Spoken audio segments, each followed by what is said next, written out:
Sponsored by Industrial Metal Supply on the Sports Leader. Check the live stream. All right, good to go, brother. YouTube at KNBR 1045. You are up. All right, welcome in. It is our NBA draft special, and it's a pleasure to be out here at Harmonic Brewing as Adam Copeland has been here throughout the afternoon.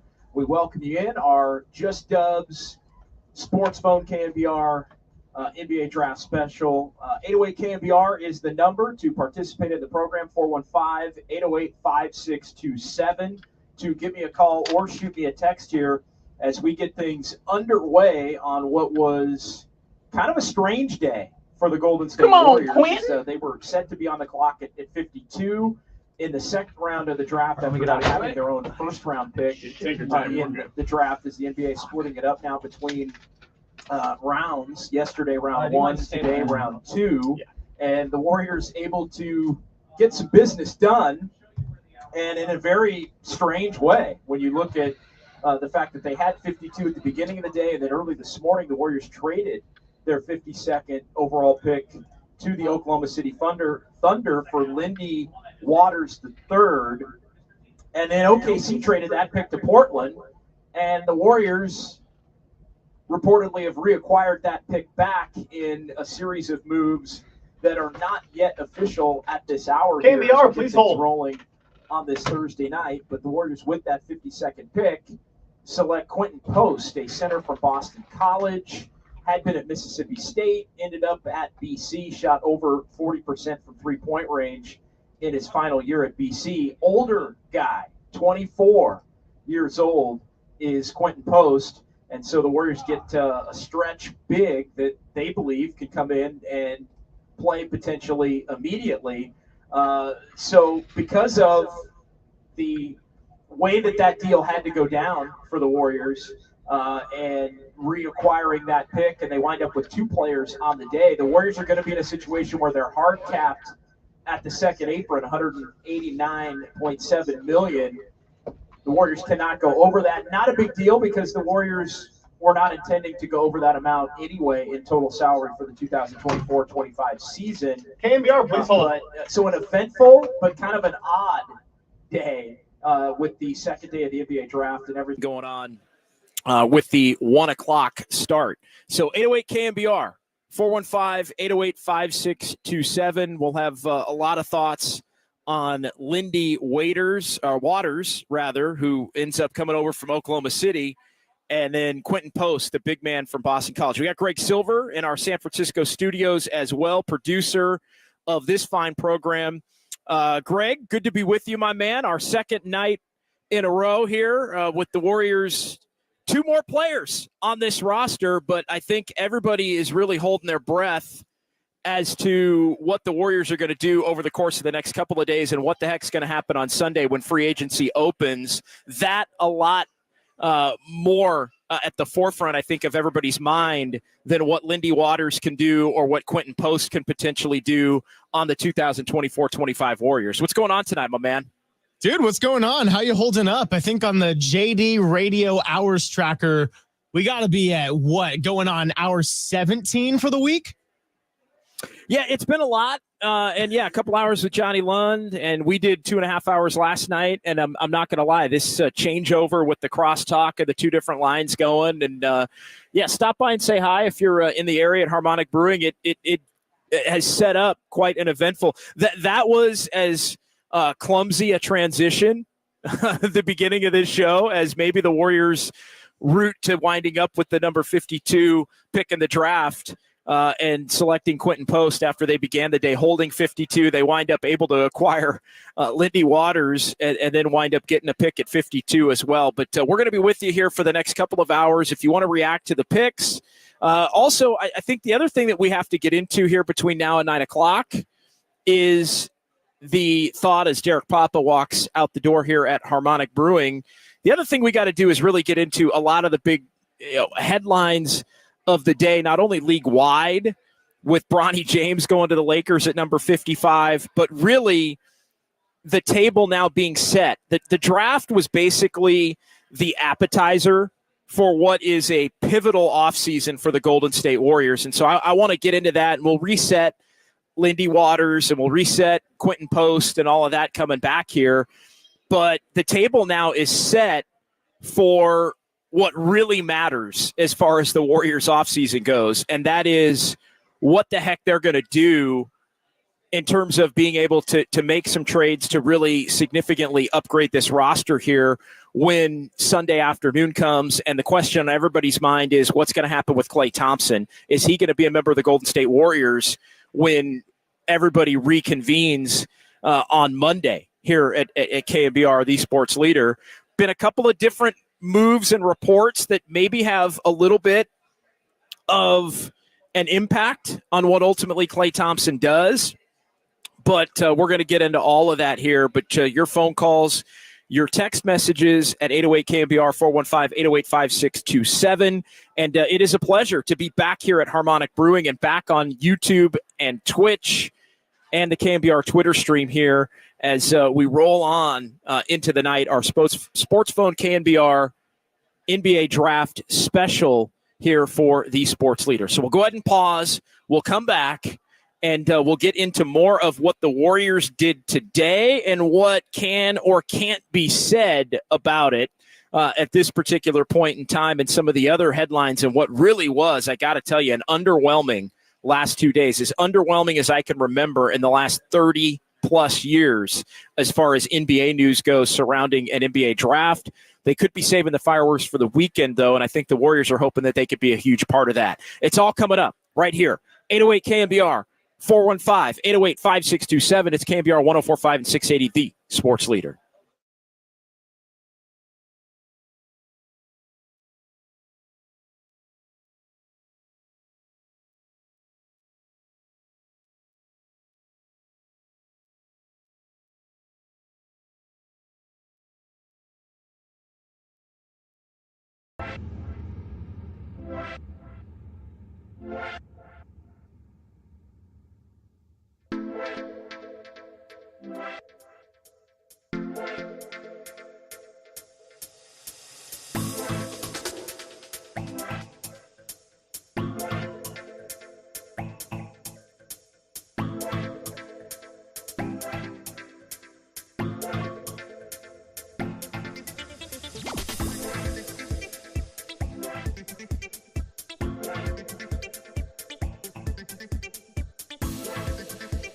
The Golden State Warriors welcome Lindy Waters III and Quinton Post as the two faces to be welcomed to the Bay Area.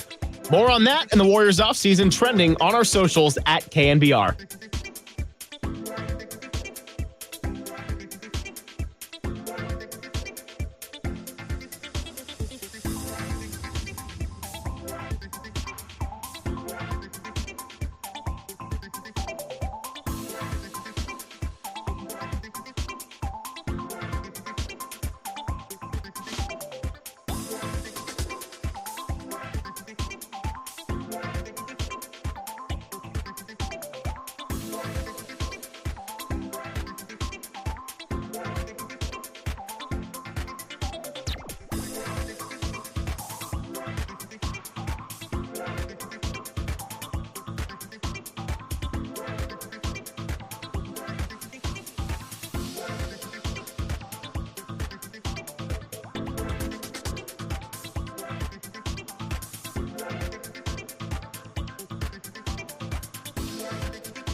The nighttime is the right time for Sports Phone KNBR. Let's go on the sports leader. Streaming live on YouTube at KNBR 1045.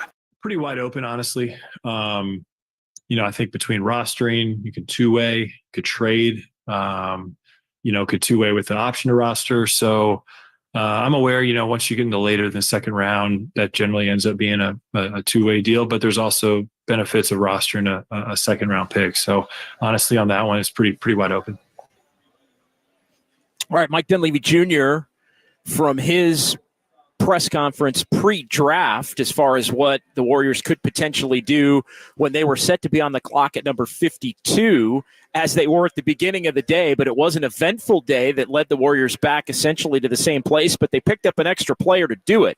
It is Sports Phone KNBR. Here are Just Dubs NBA Draft Special as the Warriors wind up with Quinton Post at number 52, but they went a long and winding road to end up with the Boston College center who shot over 40% from three-point range this past season, starting the day having that 52 pick, but sending it to Oklahoma City for Lindy Waters III, who's been a player the last 3 years with the Thunder, played most going back a few years back when the Thunder were basically tanking, but a player that my understanding is the Warriors are pretty high on as far as his ability to have a chance to come in and play a guard who could defend and shoot the three ball a little bit as well, and somebody that my sense is they've had their eye on for a little while, being a member of the Oklahoma City organization and understanding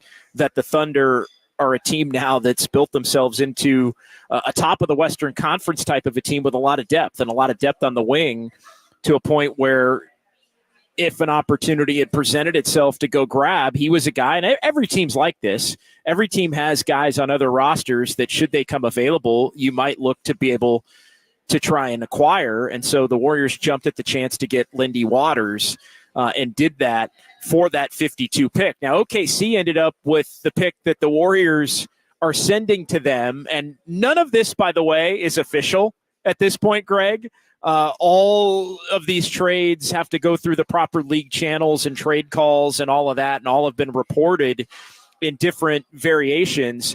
But OKC then reportedly will trade the Warriors pick to Portland, and then Portland reacquired it with a deal. They acquired it from OKC, and the Warriors reacquired it from Portland. So the Warriors start the day with 52.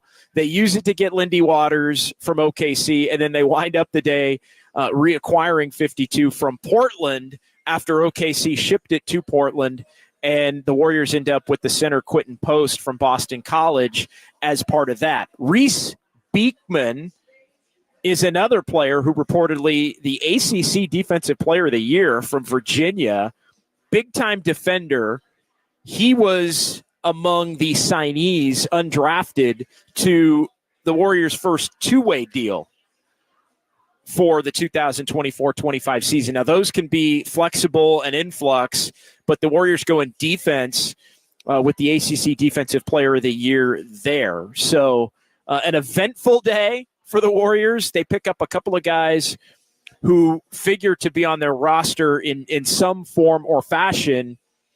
And so, Greg, I'll just kind of get your initial thoughts on that before we set the table for what everybody's really going to be paying attention to this weekend. And I think the number one thing at the forefront of everybody's mind is going to be whether Klay Thompson is still a member of the Golden State Warriors come, I don't know, about 72 hours from right now.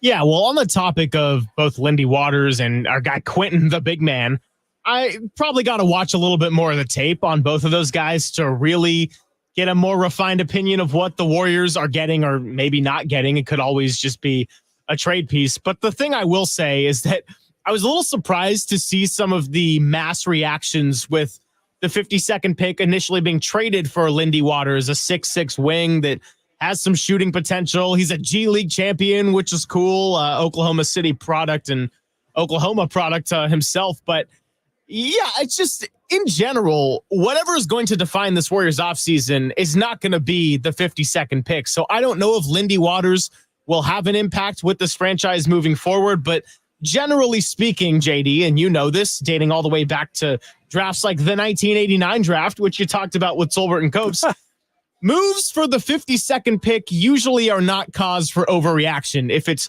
Paul George, if it's Klay Thompson, or some larger stamp on the offseason, that's going to generate real reaction, and rightfully so.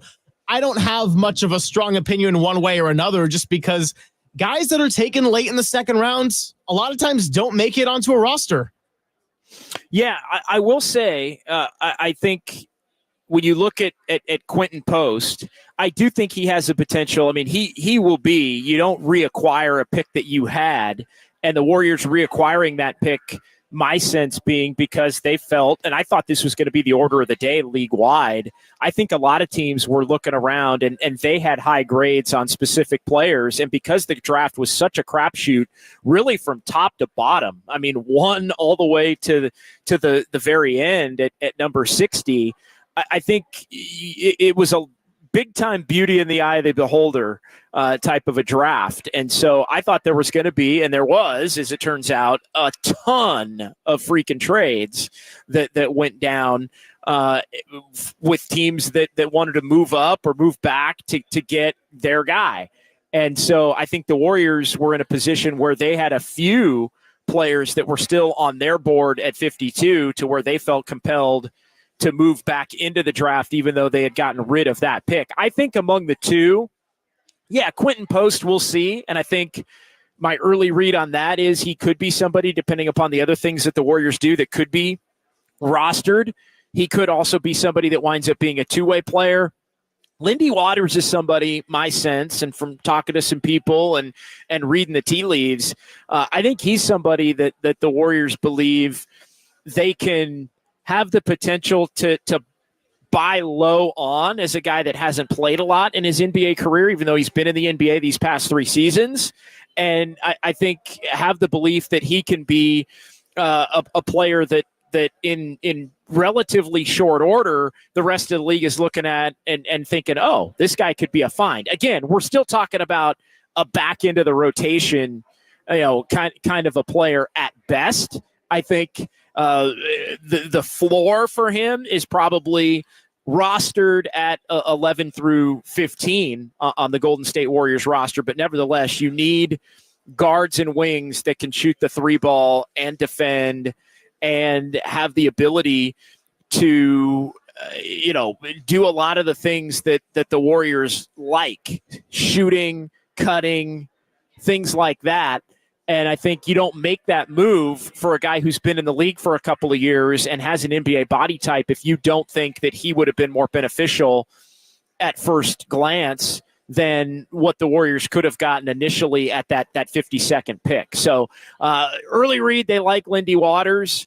I think they also like Quinton Post enough to get back into the draft, and then we'll see where it all shakes out. But to your point, as we shift gears here and turn our attention more to the weekend and some of the rumors we spent the better part of the last week talking about here on KNBR, the table is now set. It felt like there's different levels of appetizer, Greg, and you know this. Like an appetizer could be a beautiful bowl of nachos, like the ones that I crushed out here at Harmonic Brewing in Thrive City as I sip on my Kolsch. And cheers to everybody watching on YouTube and Twitch as I show the wonderful Kolsch that I am sipping on here, Greg. But the reality is you could have beautiful nachos. You could also have some crackers and cheese. And I think for the Warriors, the appetizer that was today and getting Lindy Waters and Quinton Post, that's more saltines with a little bit of cheese on top of it. When you look at the things that need to be done for the Warriors to get back to where they want to be, which is a top half of the Western Conference type of a team and a top half of the playoff picture in the Western Conference type of an organization. So 808 KNBR, 415-808-5627. We will get into the conversation surrounding what the number one priority should be for the Golden State Warriors, because it ain't player development. I can tell you that, and we'll get into it coming up here. It's KNBR 104.5 and 680, the sports leader.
want your reaction, so give us a ring or blow up the text line at 415-808-KNBR. This is Sports Phone KNBR, streaming live at twitch.tv/The Sports Leader. When you look at and I'm, shout out Epe Udo, but he gets drafted 6th to the Warriors.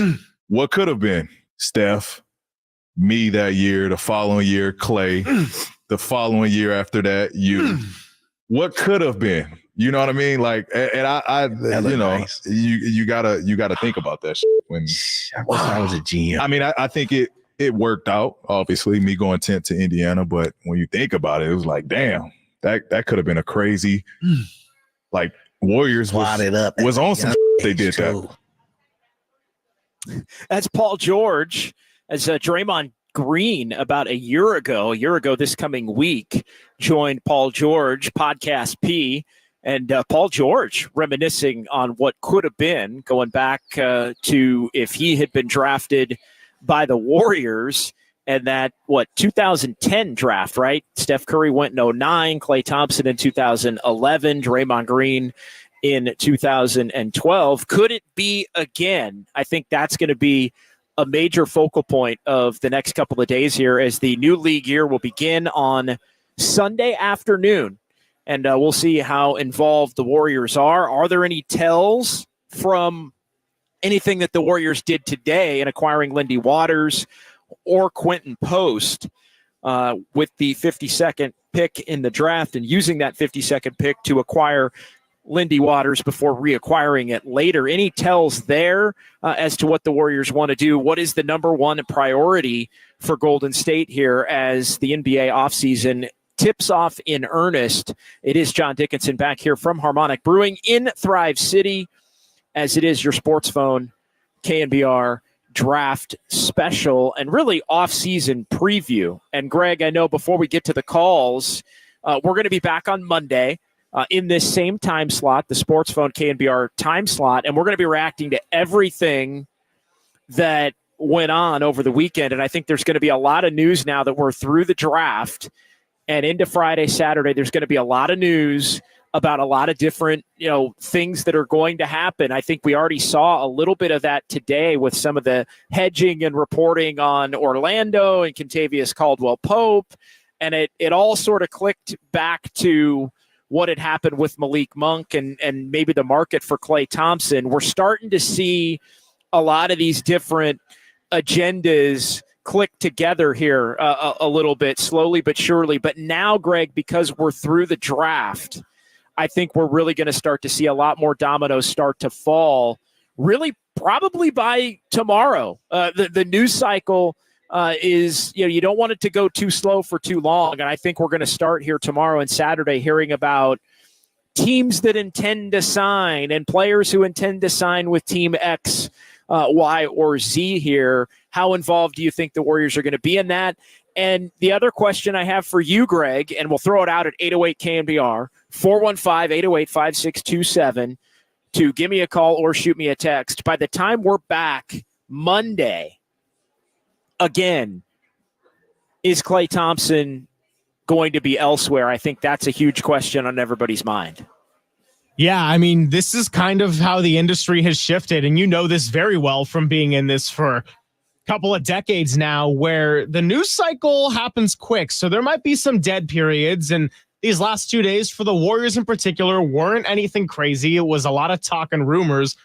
But when they say free agency starts on July 1st, that means June 30th at the latest, we're going to be hearing a lot of rumblings around the league, and a lot of dominoes are going to fall, and it's going to happen fast. So just on the note of Paul George specifically, I think his future is more or less going to be decided really by Saturday. I know Anthony Slater kind of put the stamp on that timeline for Paul George. If he opts back into a contract with the Clippers, it's probably going to be for a trade.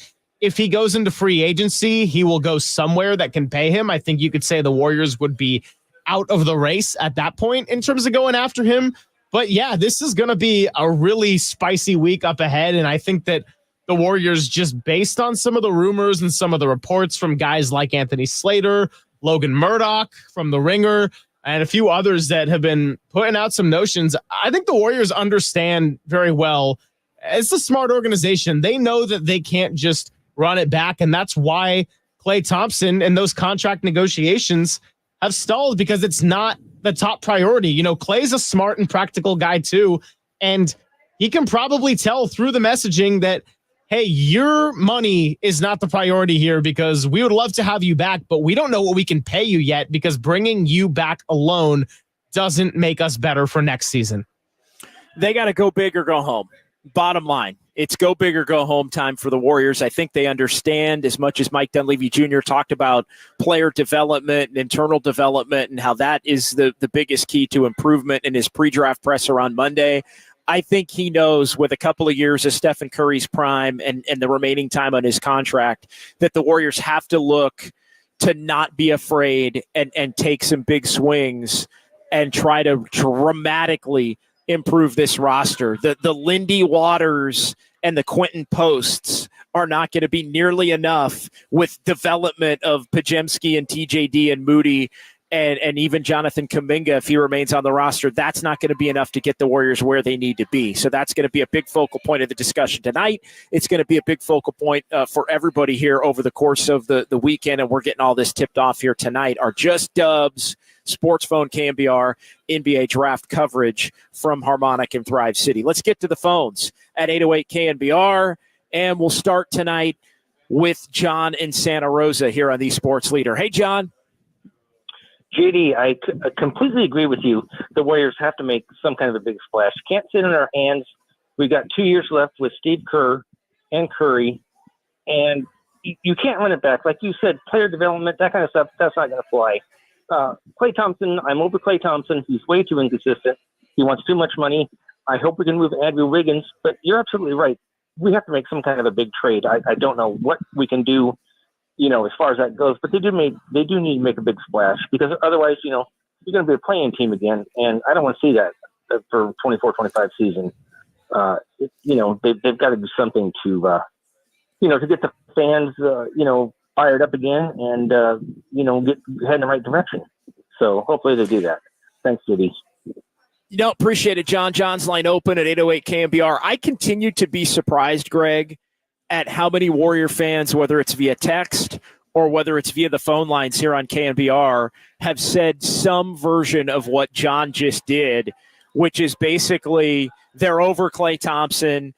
Not only can he not be a number one priority for the Warriors this offseason, but it's just a you know what? If he's gone, he's gone. Like, I don't even think, and I've been very clear on my take regarding Klay Thompson, I don't even think I've put it as bluntly as our listeners and our viewers and our texters have put it. I'm stunned at the overwhelming.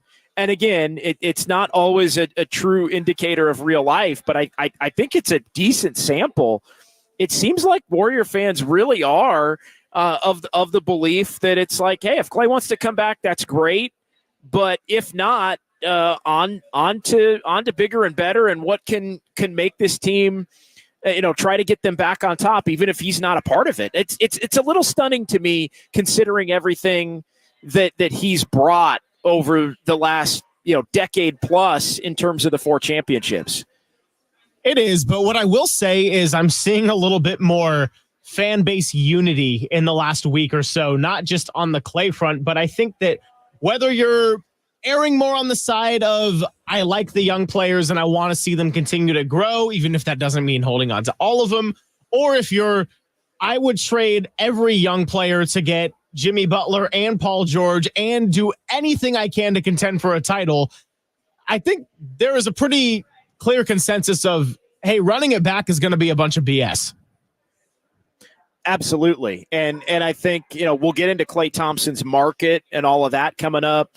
John in Santa Rosa had mentioned Andrew Wiggins. I've got some thoughts on that as well. I also want to dig into our YouTube chat, and Douglas Mikes, one of our regulars during the season on not only Just Dubs, but Dubs OT, following every game here on KNBR, the Sports Leader. He says it well. I think Warrior fans are kind of fed up with any kind of drama. And yes, I think the Klay Thompson situation has taken on the level of too dramatic. When he scrubs the social media account, He unfollows the Warriors. He takes down all the pictures.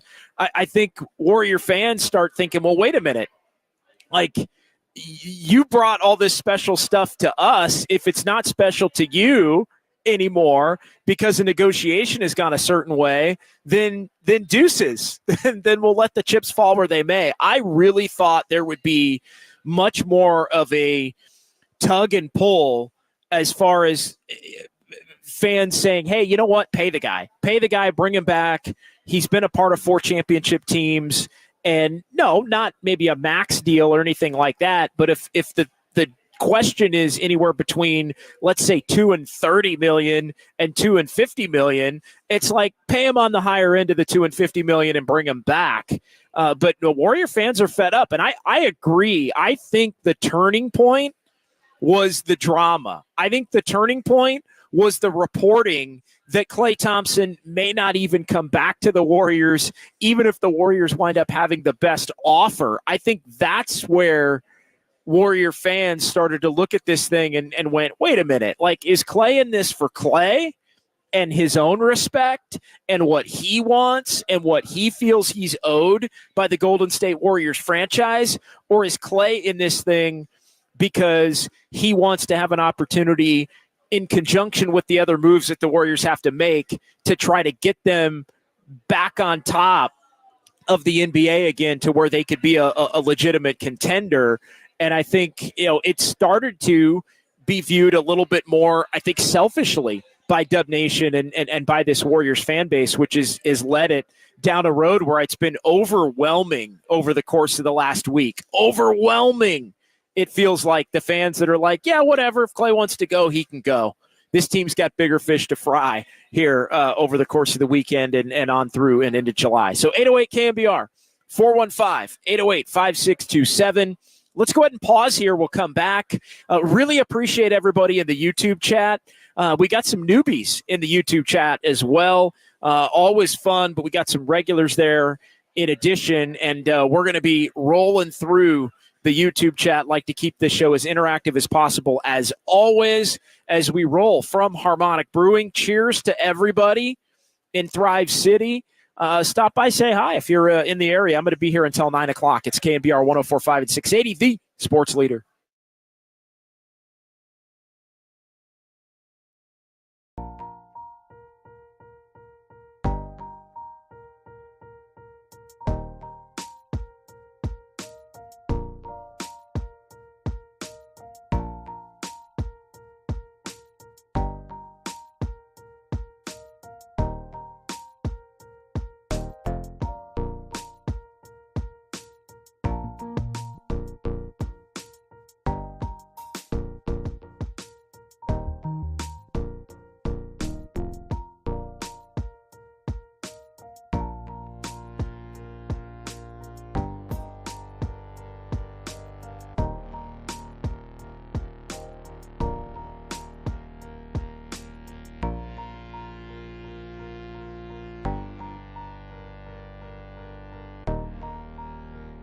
The second round of the NBA draft rolled on today, and it started off with none other than USF's very own Jonathan Mobo being selected with the first pick of the second round to the Toronto Raptors. And I have to show love to my man, AJ Mitchell out of UC Santa Barbara, who was selected number 38 overall by the Oklahoma City Thunder. More on the NBA draft and the offseason trending on our socials at KNBR and right after the break.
Sports Phone KNBR keeps rolling live from the KNBR Casino Matrix Progressive Jackpot Studios. Casino Matrix Progressive Jackpots are here. Where are you? Just drop in. Please play responsibly. 1-800-GAMBLER.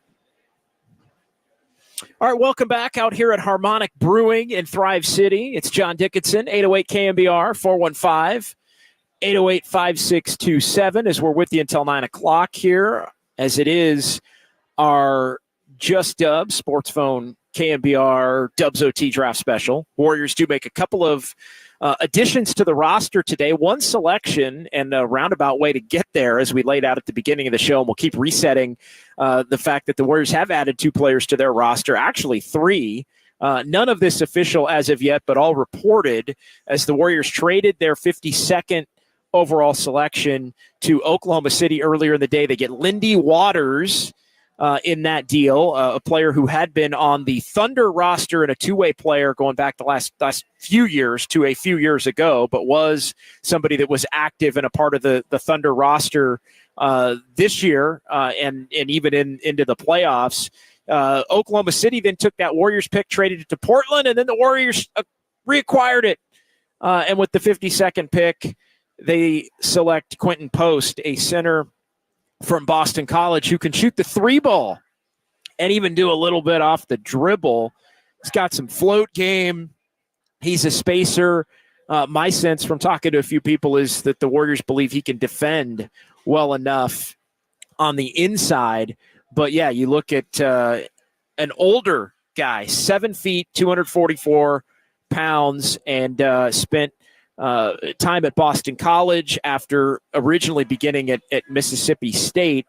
And looking at his number, 17 points per game, 8 boards, 43.1% from three-point range, looking at some of the numbers. So it's a stretch big who is over 7 foot that the Warriors look to add. Again, we'll see how much he's really a part of the roster as things shake out over the course of the weekend and on in to the offseason as we head toward October. So 808 KNBR, 415-808-5627. All eyes now on what the Warriors do with the draft behind them, because I think the one thing we can all agree on, and I'll say this a few more times between now and 9 o'clock, Quinton Post and Lindy Waters are not getting this team from 10th in the West to where they want to be, which I believe is back in the conversation to be a team that can win multiple playoff rounds. I think the number one priority is going out and finding a second best player. Is it Paul George?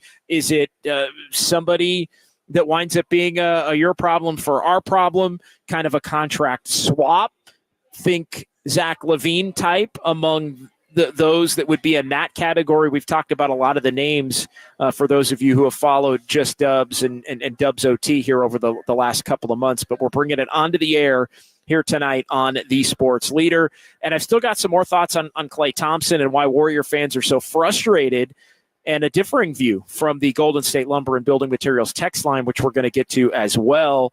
Would the Warriors look to move off of Andrew Wiggins? There's been some reports on that, and what potential player could they be looking for to do so, although it's easier said than done. And will the Warriors go big game hunting? We've got a clip from renowned reporter with respect to that. But 808 KNBR is the number, and let's go ahead and get back to the phones here on The Sports Leader, and that means Dave in San Jose joins the conversation. Hey, Dave.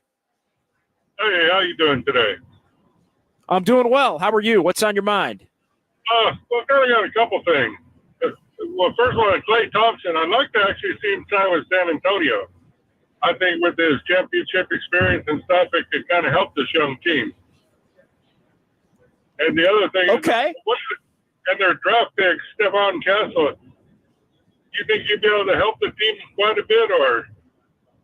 Yeah, I like that pick. I think he's a good player. I think, look, the Spurs are trying to accumulate talent around Victor Wembanyama. And I think Stephon Castle is somebody who fits that mold. The 6'6" guard from Georgia, the Georgia area, went to Connecticut, obviously. And no, I think he's somebody that can really help him. You bring up a new team though for Klay. It's been a lot of Orlando and Philly. We know San Antonio's got money. They've been, I think, one of the teams that's been mentioned as far as would they want to trade for Chris Paul and basically have, Chris Paul mentor a younger guard that's more on the Wembanyama timeline. But they're one team that does have money to spend in what has looked like a market that Klay Thompson may not be a part of at the level that he thought he was going to be. And that's what I've been talking to my friend at work. We've been talking about, and I told him I think it'd be an asset if they actually did go out and get Chris Paul, because Chris Paul knows how to win. And sometimes you got to learn how to lose before you win. And he could help these young kids learn how to win. But I think Klay Thompson would actually be better because he's actually won 4 championships. So he could teach them how to get over that hump to get there to the championship and win it. Which I think either one would be good. But I'd rather have a Klay Thompson over there in San Antonio. Yeah, I think Klay at this point is looking for somebody that's going to give him the bag. And thanks, Dave, for the call. Sounds like we got a bona fide San Antonio Spurs fan on our hands here listening to KNPR tonight out in San Jose. I know I've said this the last couple of days, and I think this, Greg, is part of the reason why Klay Thompson's market isn't what Klay Thompson thought it was going to be. And I think it's the simple fact that I don't think the rest of the league views Klay Thompson as providing any real semblance of leadership. I think veteran shooter, been through a lot of high pressure situations and come through, although he has not performed well in the last 2 Warriors elimination games. The successes that Klay Thompson has had throughout the course of his career, that is something that I think a team that's trying to go from being young to trying to, bad to good is probably the simplest way to put it. I think there is a value in that, but I think some of the reason, Greg, why the market may not be there for Klay is the fact that they don't view him as maybe the veteran leader that he thought some teams would view him as having. Well, we talked about the leadership, and I know we had a little back and forth and some pushback there too in that regard. But yeah, and it's interesting with Malik Monk going back, and now there's the news that Kentavious Caldwell-Pope is going to test free agency, and that's someone that I think on paper teams would maybe want to have. He's won a couple of championships you got the Lakers one, he had the Nuggets one, and yeah, so maybe for Klay Thompson, it's not the same. And I don't know if call it fair or not, maybe some of the bad body language, the reluctance to come off the bench for the first half of this year. I don't know if that's the kind of thing that is a turnoff for some teams when they are looking at adding a possible Klay Thompson to what's probably going to be a little bit of a younger core. I just don't think anybody's looking to give Klay Thompson the bag. And I think there have been a little bit of a miscalculation, not only by Klay, but maybe even some of the media as to teams that were going to be willing to do that.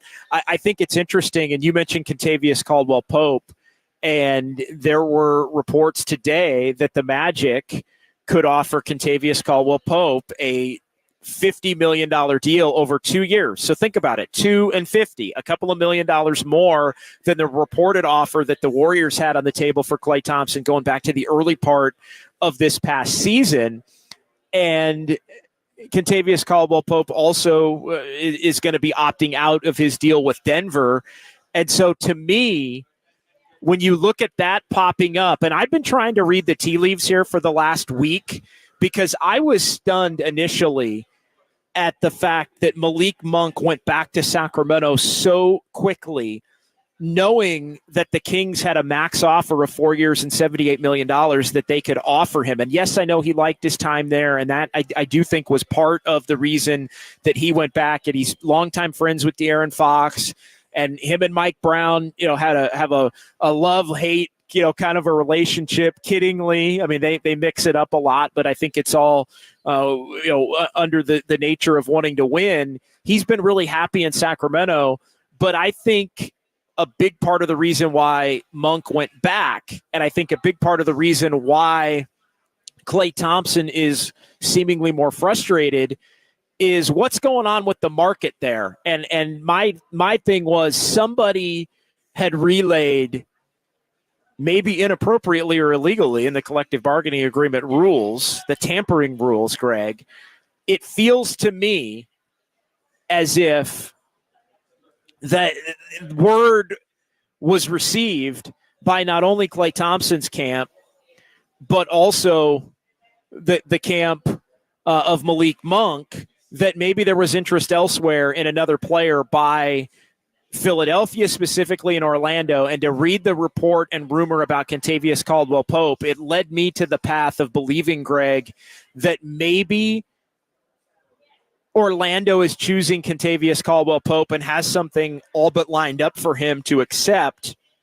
And they basically chose KCP over both Klay Thompson and Malik Monk. And that's why Monk said, you know what, I'm good. I don't want to risk it. I'm going back to Sac. I'm happy there. I'll take their max, which is less than maybe if I really wanted to try and bleed every dollar out of an open market. And I think that's in part why Klay Thompson's been frustrated seemingly over the last week, because I think he thought he was going to get some leverage on the Warriors with the prospect of Orlando offering him $3.85 or $3.90 or a third-year period, which has been reported to be at the top of what Klay Thompson desires, maybe even more than total dollar value, the ability to get that third year. And I think that's what's also led to Klay Thompson's camp putting out there, maybe he'd just leave anyway, even if the Warriors do wind up with the best offer. So this is it's chess, not checkers. But I think what could be going on with Orlando and KCP could have an impact on what's going on with Monk and what's going on with Klay Thompson. Well, I also wonder what the financial would be and what the number if they went after a Kentavious Caldwell-Pope, because the only thing we have to go off of with Orlando and Klay Thompson right now is that report about the enhanced version of the Joe Ingles contract, 2 years for $22 million. I know Klay's looking for a deal longer than 2 years. He was turning down the Warriors 2 for $48. So we know that is a fact. Kentavious Caldwell-Pope, would they give him more money on 2 to 3 years? Would they go as far as 4 years and try to give him a lot of money to come and be a leader? I mean, that's really what interests me the most. And I do want to get a little bit into Quinton Post, just because this is news that, because of the Giants game, a lot of our hosts didn't have time to really dig deep into Quinton Post today because it was confusing about the Warriors trading away the pick and then somehow getting it back. And I want to run off a few facts by you and just kind of get your take on this, because this is now the second draft in a row where they've taken a late second round pick to go and get an experienced big player that just knows how to play the game and has done well in college. Now, obviously, Post and Trace Jackson-Davis have very different play styles. Trace Jackson-Davis doesn't shoot it from the outside, but I'm looking down at the list of some facts of Quinton Post, and it seems like it adds up in terms of the type of player with experience and IQ and level-headedness that the Warriors would like to have out there and could get something out of in a rookie year. He was the 2022-23 ACC Most Improved Player. He was all ACC honorable mention. He was the only player in Division I to have a shooting line better than 50, 40, 80, and you have to average double-digit points to qualify for that. But he was 53% overall, 42.6 from deep, and 86% from the line. And then once he transferred from Mississippi State, he had statistical jumps in every category.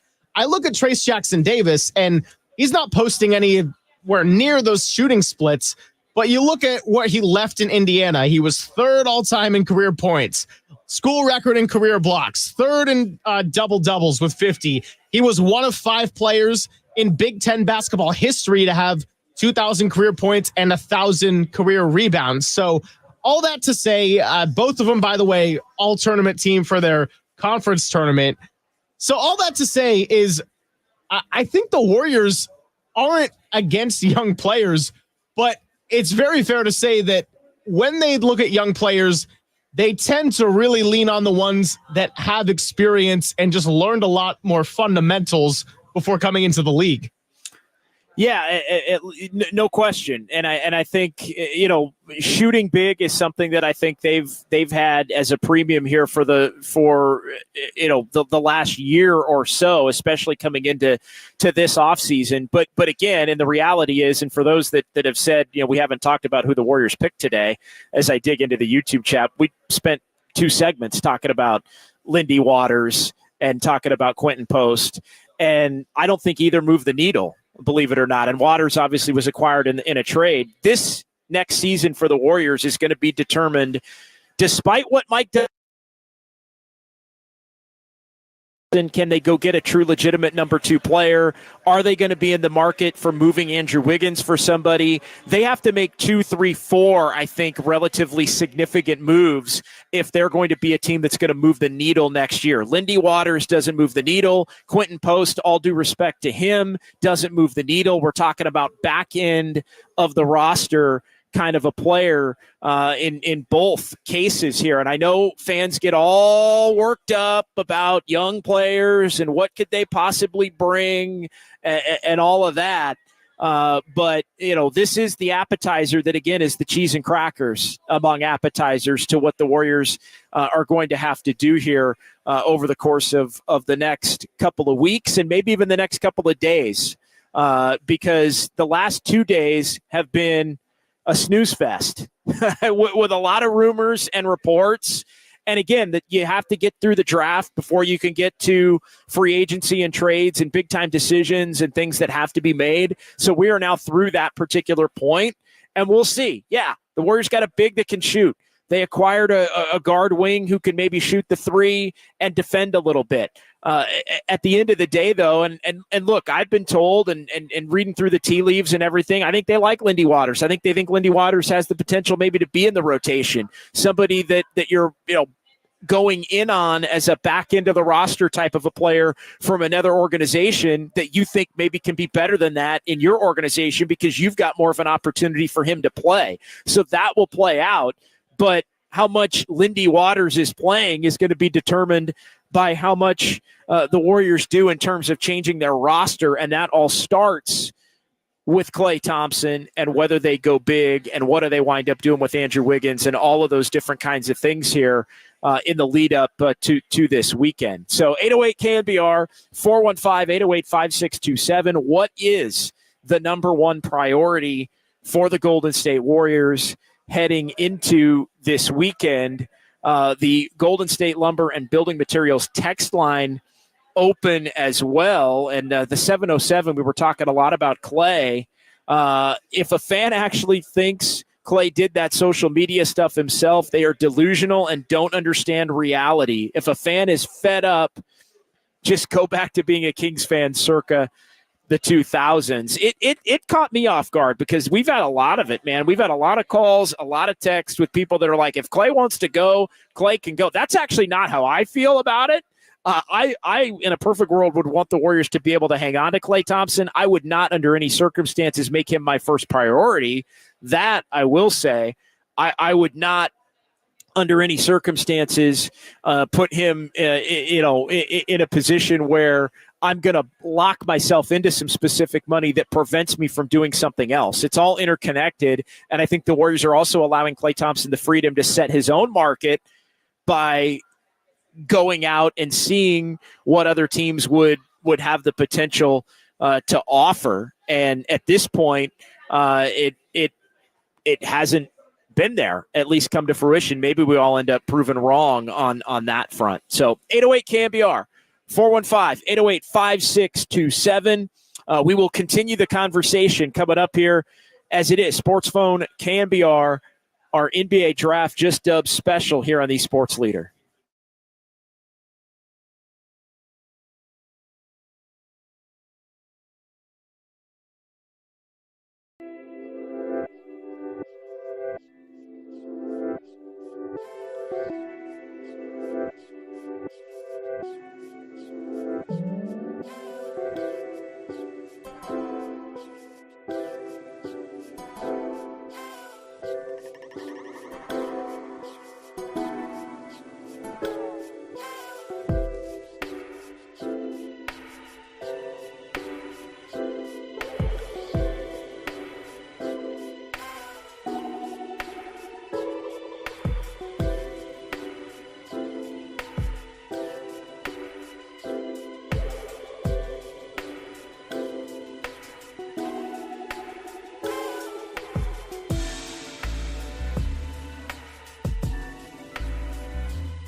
This is Sports Phone KNBR. Dial the digits or send us a text at 415-808-KNBR. We're streaming on YouTube all damn day at KNBR 1045.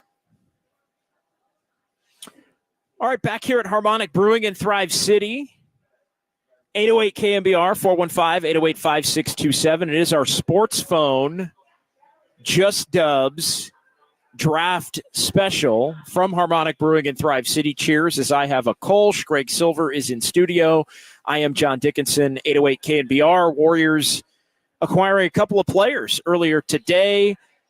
Number 52 pick was originally sent to Oklahoma City for Lindy Waters III. That move, as everything has to go through the league office and trade calls and all of that, that move is now official and has been announced as the Warriors acquire Lindy Waters from OKC in exchange for the draft rights to the 52nd overall pick in the draft.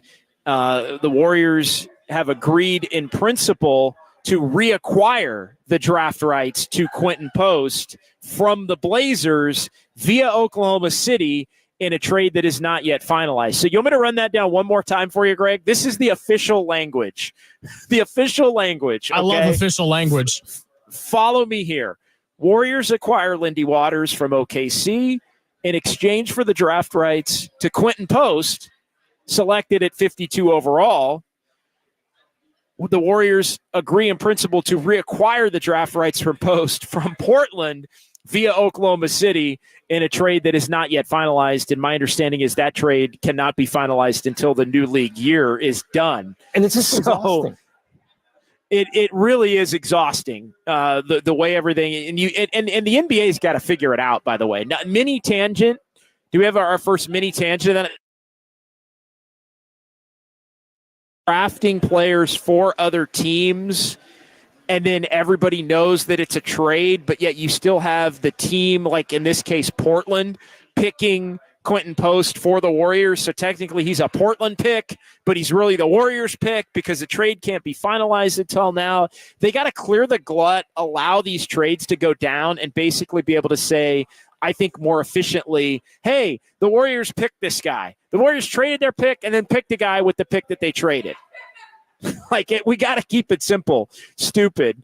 And it's become really convoluted. And I thought what was one of the more unentertaining NBA drafts of my lifetime, Greg, of your lifetime, of my lifetime, of anybody's lifetime. But the Warriors are able to acquire a couple of players, and that is now official. Mike Dunleavy Jr. did speak about some of the other things that were going on. He talked about the possibility of Chris Paul pushing back his $30 million contract guarantee. The deadline for that currently tomorrow. with Mike Dunleavy Jr. saying that they've got another 24 hours, obviously, to figure it out. So stay tuned on that front. I know Anthony Slater of The Athletic in a press conference that I was a part of had asked about, is it a pivot point basically in the offseason? What do they do with Chris Paul? If the time goes and Chris Paul winds up, let's say the Warriors say, hey, we're not going to pick up the option because they don't have anything in the works, then that severely limits the potential for the Warriors to do anything to look to improve. Now, I don't expect that. It sounds to me, Greg, like the most likely scenario is that the Warriors agree, along with Chris Paul, to push that deadline as to when the Warriors have to guarantee it to sometime into July. But, I more agree with Slater than Mike Dunleavy Jr., who tamped down on the notion that the Chris Paul deadline, whenever it may be tomorrow or move to the future mutually, is a pivot point of the offseason. I think it really is, because how else is this team going to make the significant improvements that they need to make if they want to get back into that top tier of the Western Conference? No, I think that's a great point on Chris Paul, that they might mutually agree to push that deadline back. And I think that from what we know, as far as everything we've known for the course of the offseason, unlike with Klay Thompson, nothing is contentious with the Chris Paul situation. I think Chris Paul probably wants to go somewhere where he can play a larger role. The Warriors probably don't want to hold on to $30 million, even though they said they liked having him on the team and everything, and he was a good leader for the second unit. I think he demonstrated this year that he was a true pro and liked the Warriors organization. I think they're probably going to mutually agree to split, and therefore there might be lesser of a timeline on figuring that out, and they might push that deadline back because they agree to it. The other big quote coming out of the Mike Dunleavy press conference, and we mentioned this at the top of the show, and I did not, as much as we have reiterated the players the Warriors have acquired in Lindy Waters and Quinton Post.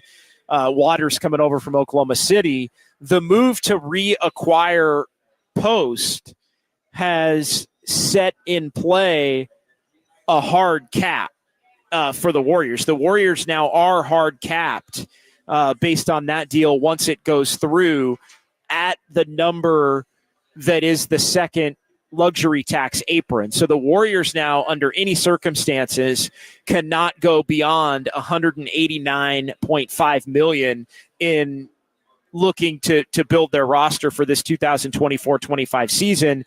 Now, that being said, and I'll read the quote from Mike Dunleavy, as he said, we're aware of what the trade did. To stay under that apron is plenty of money to spend to build a good team. So I think now the onus is on Mike Dunleavy Jr. to go out and figure out how to do it. And look, the Warriors weren't going beyond the second apron anyway.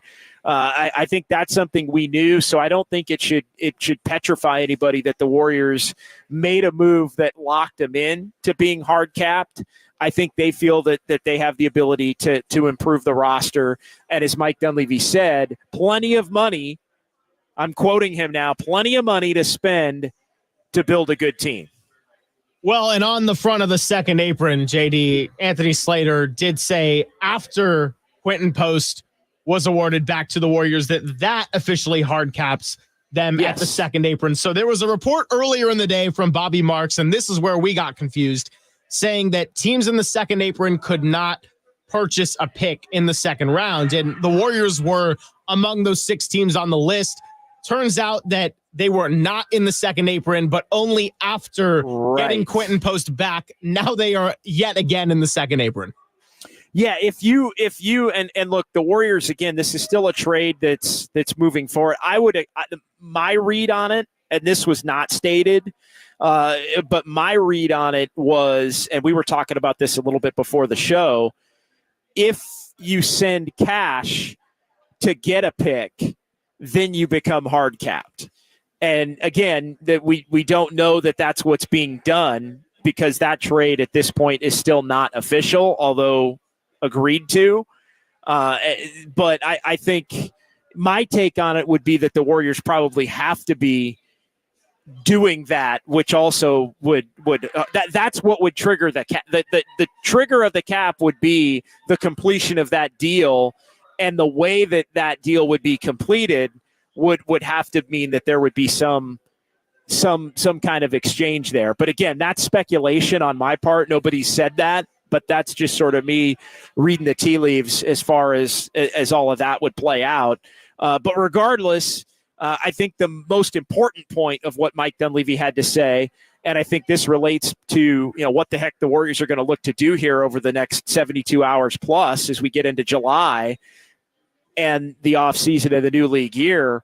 Plenty of money to build a really good team, and the Warriors have some improvements that they have to make. Yeah, I mean, the cuts themselves and what we've heard is not really anything worth a whole segment or two discussion, but I think reading between the lines, you can kind of tell that that's sort of what it's come to because of the different pathways they're looking at, whether that's Paul George, whether that's we're going to get off of Chris Paul, we're going to get off of Andrew Wiggins. Who's to say what they end up doing and what the right moves? But again, this is why I don't think Lindy Waters or Quinton Post, either of which is worth a big reaction point. I guess what I would just add to the news of today and why I talked about Quinton Post and all of those college accolades and comparing it to Trace Jackson Davis and the experience is not so much because there's any moving of the needle there, but I wonder more so if the Warriors are to trade away somebody like a Kevon Looney or a Chris Paul or someone that got a fair amount of minutes in this last year, do they want guys that sure weren't in the rotation last year or weren't in rotations on other teams or were late second round picks, but they feel like they're ready to go if that time comes? Yeah, I think you can read between the lines and say, hey, maybe there isn't somebody that maybe there's somebody that the Warriors know there's an extreme likelihood that they won't be around, and that could be a potential spot for a guy like Lindy Waters to get some time.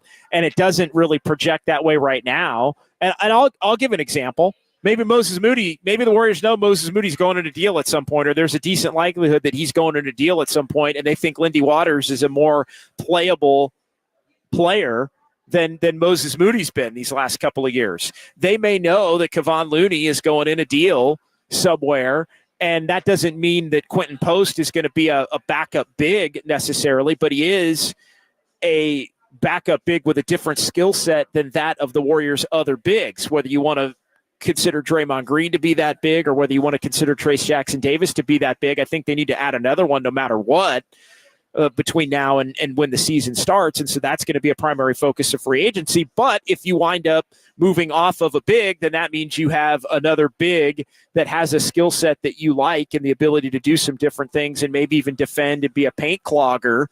You have a chance to you have that guy already rostered. And so it's not like you have to go get two players. If you need to get one player at these respective positions, and you believe that you're going to have the ability to do it, then you're basically getting the backup for the backup that you think will have the ability to play. And I think that's where you absolutely can read the tea leaves a little bit as to what the Warriors have done. So 808 KNBR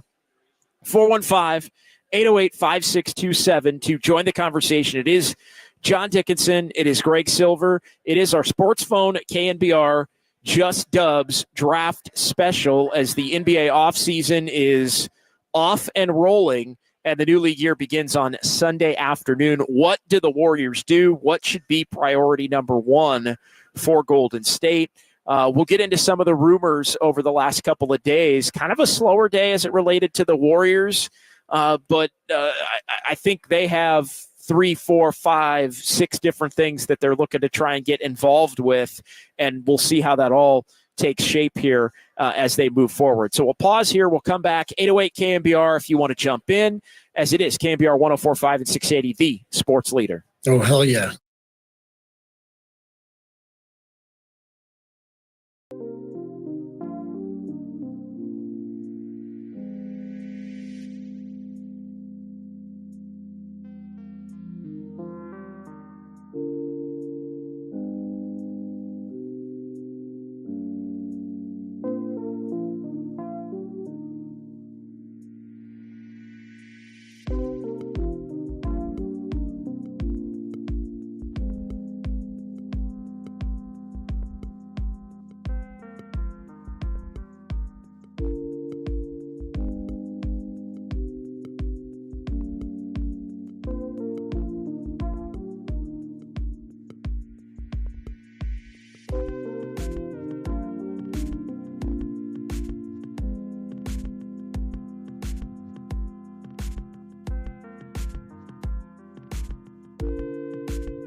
Sound off on the sports leader. Sports phone KNBR keeps rolling right here and on the all-new KNBR app.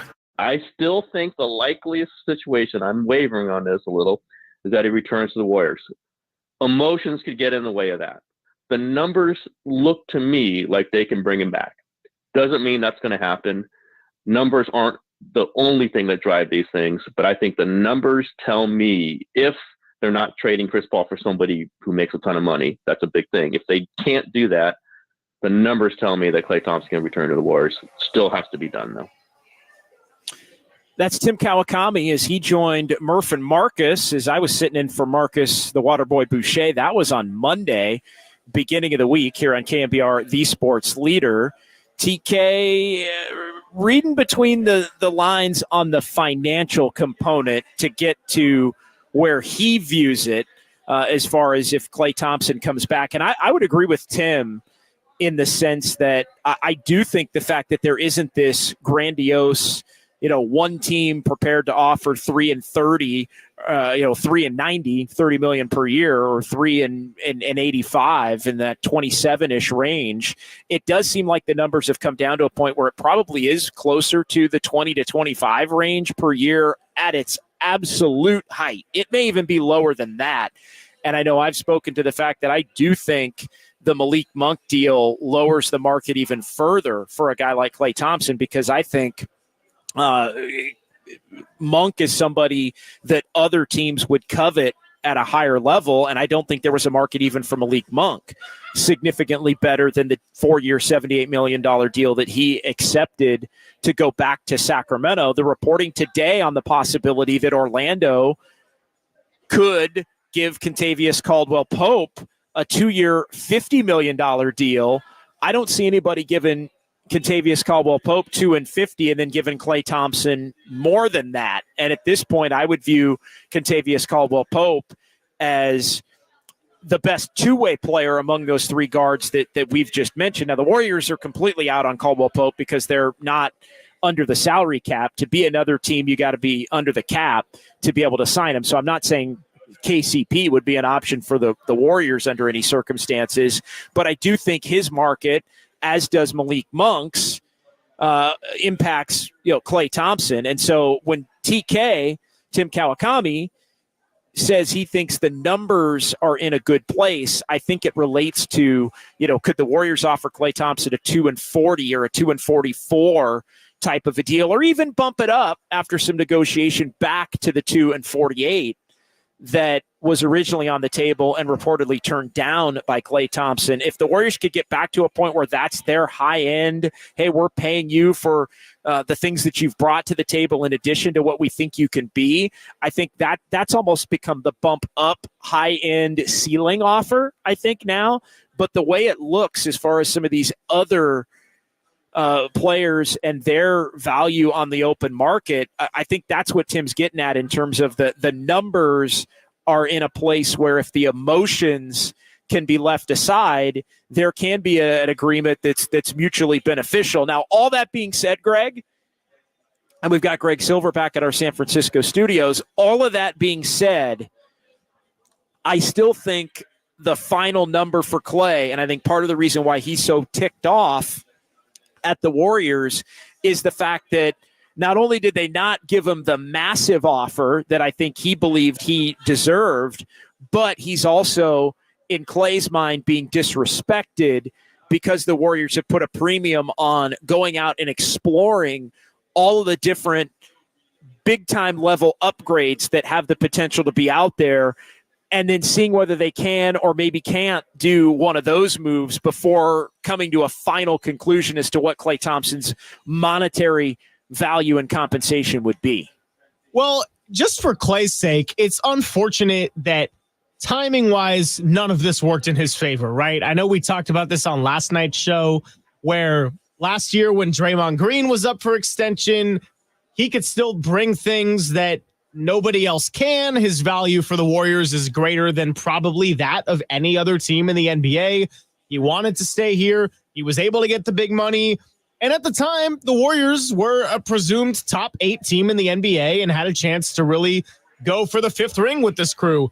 Well, now you had a season in which that starting lineup of Wiggins, Looney, and the big three was not very effective. They had to move away from it. They didn't make the playoffs. Klay Thompson struggled at times and ended the season with the ultimate dud that keeps getting brought up in his face. And they're not a top 8 team, and they're not even close. You know, they're like a middle of the pack team. And now it's time where the Warriors have to look at it. And I know Tim Kawakami was a little hesitant to use the word inflection point when we just played his sound, but it is a little bit of an inflection point when you look at, well, what direction are you going to take? Like, it's not an inflection point that Steph Curry's career and this is it and it's going to be over and it's the last dance, but it is kind of like, okay, well, you know, you can't run it back and take this team seriously at all. So Klay Thompson can absolutely be a part of that, but we know for a fact now that's not your consistent second best player night in and night out. No, it can't be, and the Warriors have to find that, and if they can't find it, then they're going to be in trouble regardless of what they look to do. Let's dig into the YouTube chat a little bit here tonight on KNBR. 808 KNBR if you want to join the conversation via the phone lines. We'll get to a couple of calls here coming up. The Golden State Lumber and Building Materials text line is open as well as we roll on here on this Thursday. A lot of rumors, a lot of speculation. We've talked a lot about the Klay Thompson market. We've talked a lot about Paul George and the potential for the Warriors. Should Paul George decide he wants to move away from the Clippers, would the Warriors be interested? We'll get to the clip from Brian Windhorst coming up here as well as we roll toward 9 o'clock. And then also it becomes a situation where you look at the Warriors and would they include Jonathan Kaminga in a potential deal, because I think that truly is going to be among. And I was saying this back in March. You know, their willingness to include Kaminga in a deal for somebody that can be that number 2 player, I think, is going to become a focal point here of what this offseason can be for the Warriors. All right, let's move into the chat. Our buddy Andis Brown, I wonder what Dre would have gotten if he was a free agent this season instead of last offseason. I think it probably would have been less, but how much less, I don't know. I mean, I still think he would have been in the neighborhood of $25 million a year. Now, would he have gotten the 4th-year option on that? Maybe not. But I know I've mentioned this a few times and we've discussed it. Klay Thompson's the first player that's on a clear-cut decline in a moment in which the Warriors have to be a little bit more concerned about how much they have going out in terms of salary. So, I think timing is part of why I think Klay is in the position that he is right now. But I think Draymond is still a more valuable player than Klay Thompson at this stage, and I think he would have got basically what he wound up getting, maybe minus that 4th year. And he's certainly more valuable to the Warriors, Draymond, than Klay Thompson is relative to other teams in the league.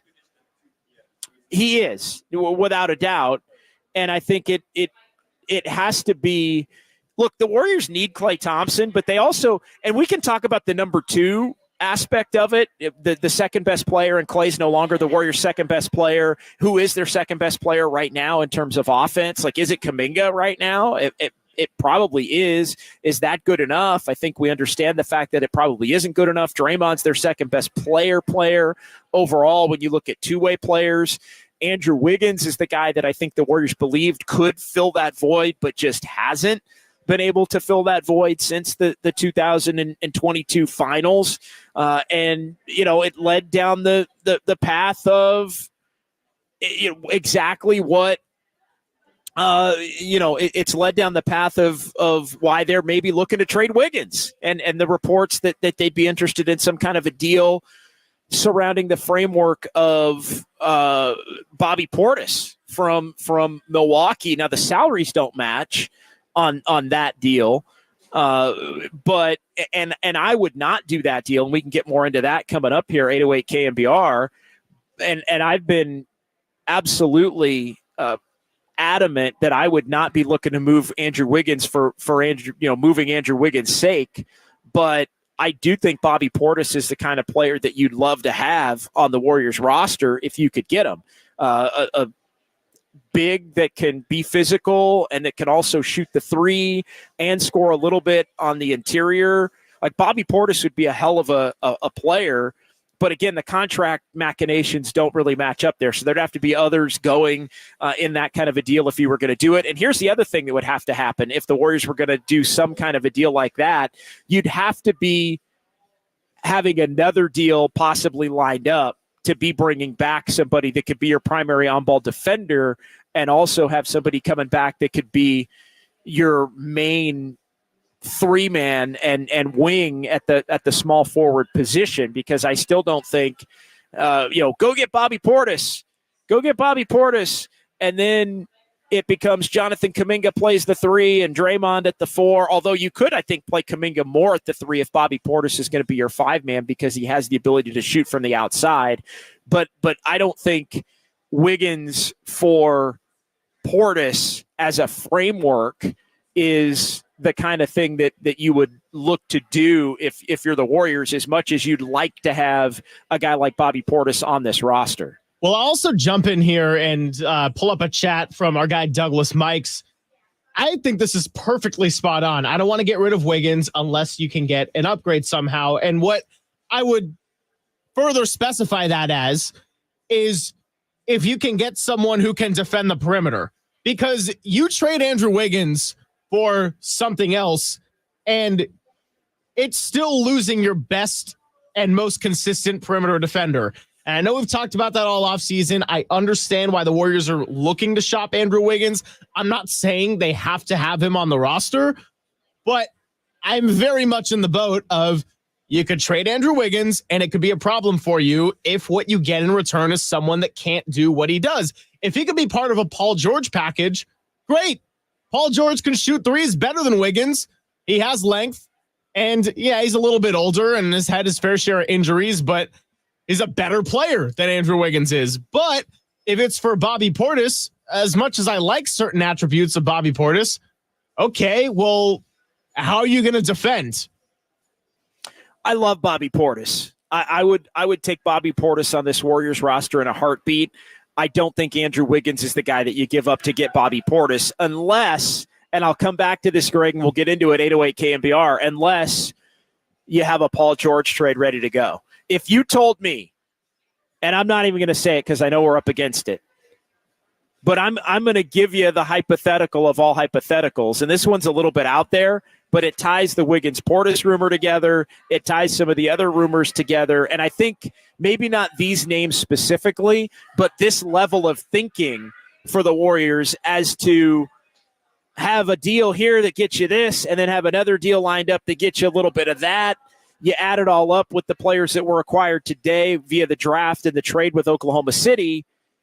And then you've got a roster that you believe can be significantly better moving forward. So we'll touch on that coming back. 808 KMBR, 415-808-5627. Give us a call.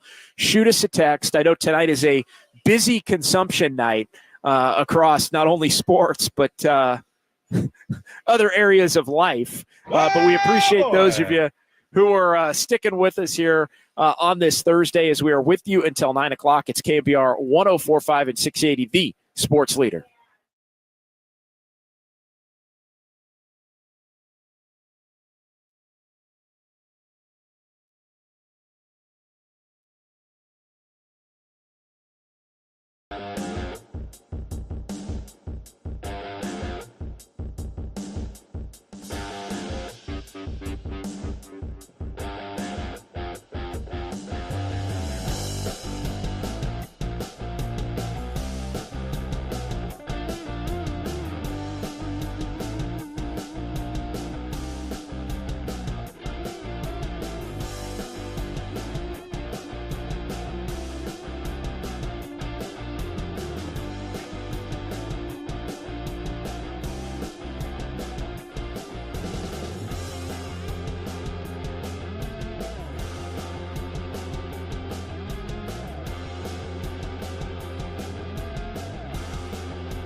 Sports Phone KNBR keeps rolling live from the KNBR Casino Matrix Progressive Jackpot Studios. Casino Matrix Progressive Jackpots are here. Where are you? Just drop in. Please play responsibly. 1-800-GAMBLER.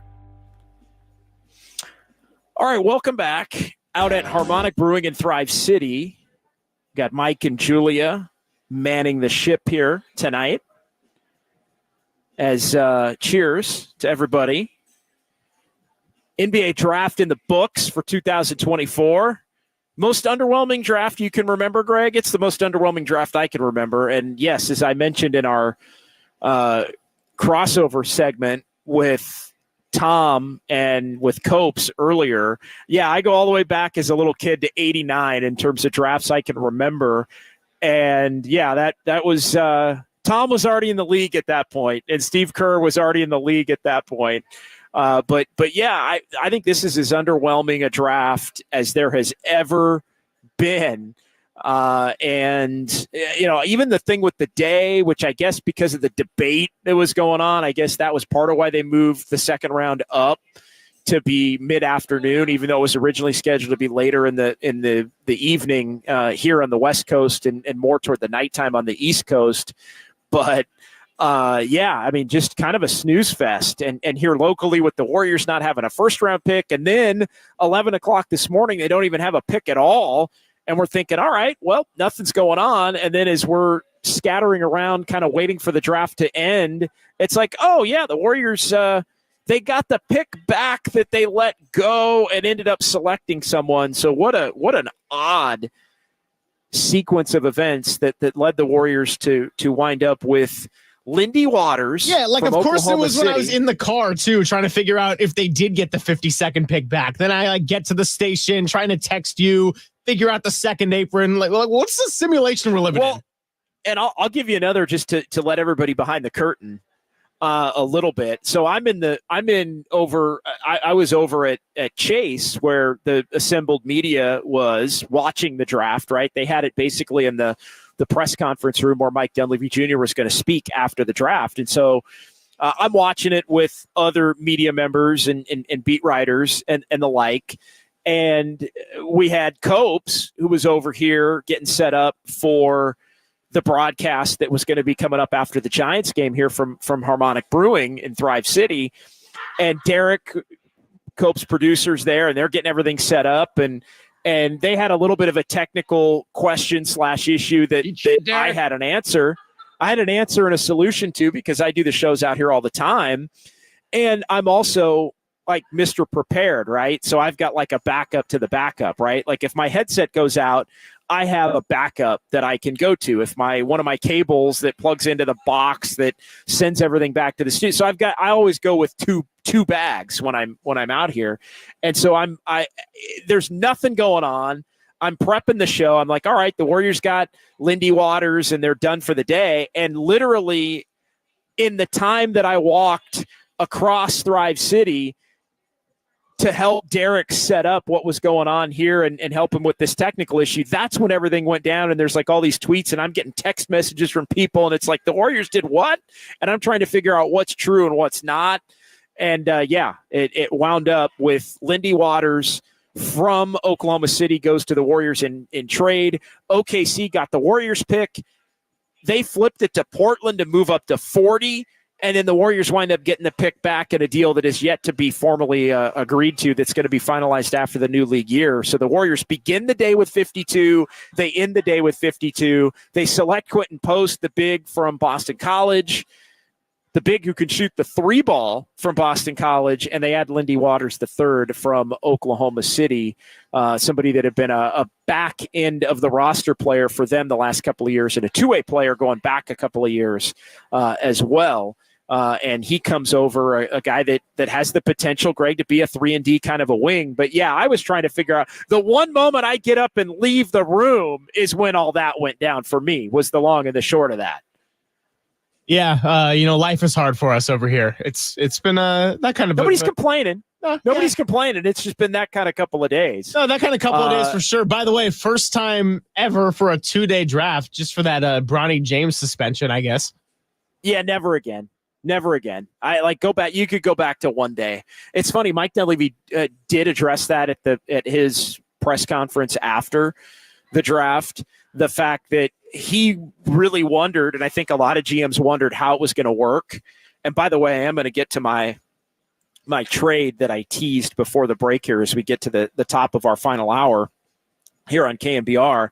But Mike Dunleavy Jr. spoke to the fact that, how's it going to work? And I think he thought that, like many GMs, it was going to be a little bit more orderly and organized and less chaotic for those actually going through and making the picks. And he said, you know what? It was still pretty chaotic. And he likened it to, typically it's chaotic in the lead up. And he said it's 5 hours of chaos once you get going and trying to figure out what everybody's doing.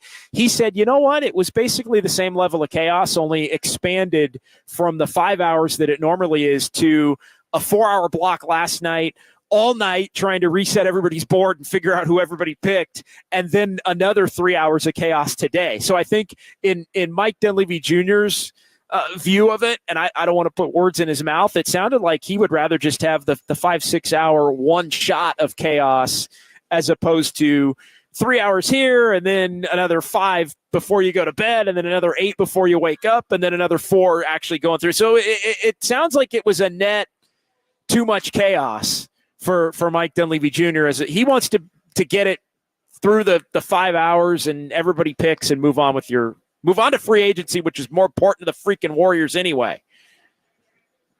Yeah, it's kind of making me think about your work schedule a little bit, actually. Instead of having Instead of having one morning show, which was the original plan, and a nice 4 hours, you got the long drawn out. What are we on, hour 18 of John Dickinson radio this week? This guy's a tank, everyone. I just want to give a moment to celebrate my guy, because when people were accusing him of having a few yesterday, I'm telling you, this guy just has a motor dead sober. And he's just, 18 hours, dude. You got 4 more tomorrow. I'm not counting. And yes, I will be in for Greg Papa tomorrow, Papa and Lund here on the Sports Leader. But yeah, I love it. I'm thrilled to be here. And again, I'm expecting, just as we all calm things down at the end of tonight, I think that's when the real news is going to break. I think the real heavy hitting stuff is going to start coming tomorrow, maybe even early tomorrow. Because you talk about the motor and being on the air and all of that. I'm half afraid to look at my phone when I wake up. And I've noted, I'm waking up earlier and earlier now, right? Like, how you get that like kind of nervous wake up. My nervous wake up has been like in the 5 o'clock hour this week, because I'm checking my phone to see if I've got text messages from people that are telling me things that are going on, or if there's actually things that have already been reported, on the East Coast, because it's 8, 9 o'clock in the morning and everybody out here still trying to get their Z's.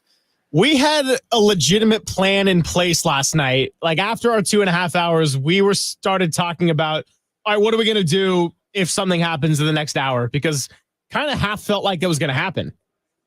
It did, and we have just been stymied. We have been stymied like some Lindy Waters defense here over the last 24 hours, as it is KNBR 104.5 and 680 San Francisco, the sports leader here. It is our Sports Phone KNBR Just Dubs NBA Draft Special for one more hour here at Harmonic Brewing in Thrive City as things wind down and we gear up for the big weekend. All right, let me get to it. The Warriors, as I've mentioned, Lindy Waters trade. The Warriors sent 52 to OKC. They wind up getting it back. They take Quinton Post. The 7-footer with the last name Post, who's a 40% three-point shooter. Think about that for a second. The Boston College big man. That's what the Warriors did draft-wise. What are the Warriors going to do as far as free agency goes? What does the number one priority need to be? And again, it's not that they can sign anybody, but it's the trade market. Trades are hard. Well, trades are easier, I think, than player development in terms of making your team successful. Here's what we were talking about before the break. And this is what led me down this path, Greg, was the Andrew Wiggins rumor as it related to Bobby Portis. And we were talking about Bobby Portis And would he be a player that the Warriors would covet? I love Bobby Portis. I love the feisty nature of Bobby Portis. I love the fact that he can score inside, that he can shoot the 3 ball, that he's a likes to fight guy. I think the Warriors need a little bit of that edge. I think that's good. And so I really like Bobby Portis. I think he'd be a great fit for the Warriors. I don't know that I would give up Andrew Wiggins for Bobby Portis. And again, the contracts don't match. Warriors would have to take something back. In addition to that, if it's a straight 1-for-1. That being said, and I think this is how you have to think of it if you're a Warriors fan here over the next 72 to 144 hours. I think you need to think about it basically the next 6 days. What you need to think of it as, if you're taking from one area and you can find a taker for Wiggins that helps you get better at another area, maybe you have the rest of it lined up. And the thing that I proposed to Greg was because I think the Warriors, maybe not with these players specifically, but I do think what the Warriors have to do and how they have to think of it is multiple deals where they're dominoes. You're going to trade Wiggins, and I'm going to use these as an example. You trade Wiggins for Portis, and now, okay, you get a big that complements the team in a number of different ways that you haven't really had before. But what that means is you now don't have Andrew Wiggins, but you make that move knowing that you have another deal in place to get the Wiggins replacement. Think Paul George. And so you're, in essence, working the room on a couple of different fronts.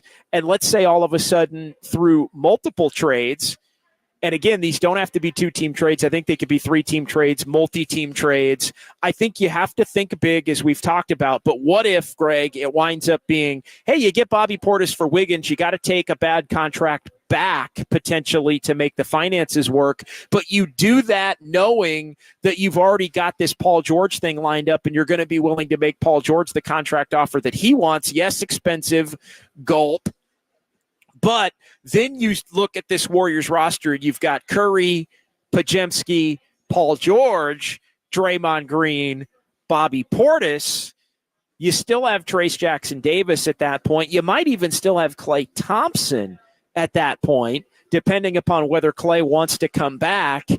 And then you start to fill out the roster from that point. That is a good 7-8 deep. And I'm not saying Looney and GP2 are guaranteed to be on the roster at that point. They might have to go in some of these deals to make everything work.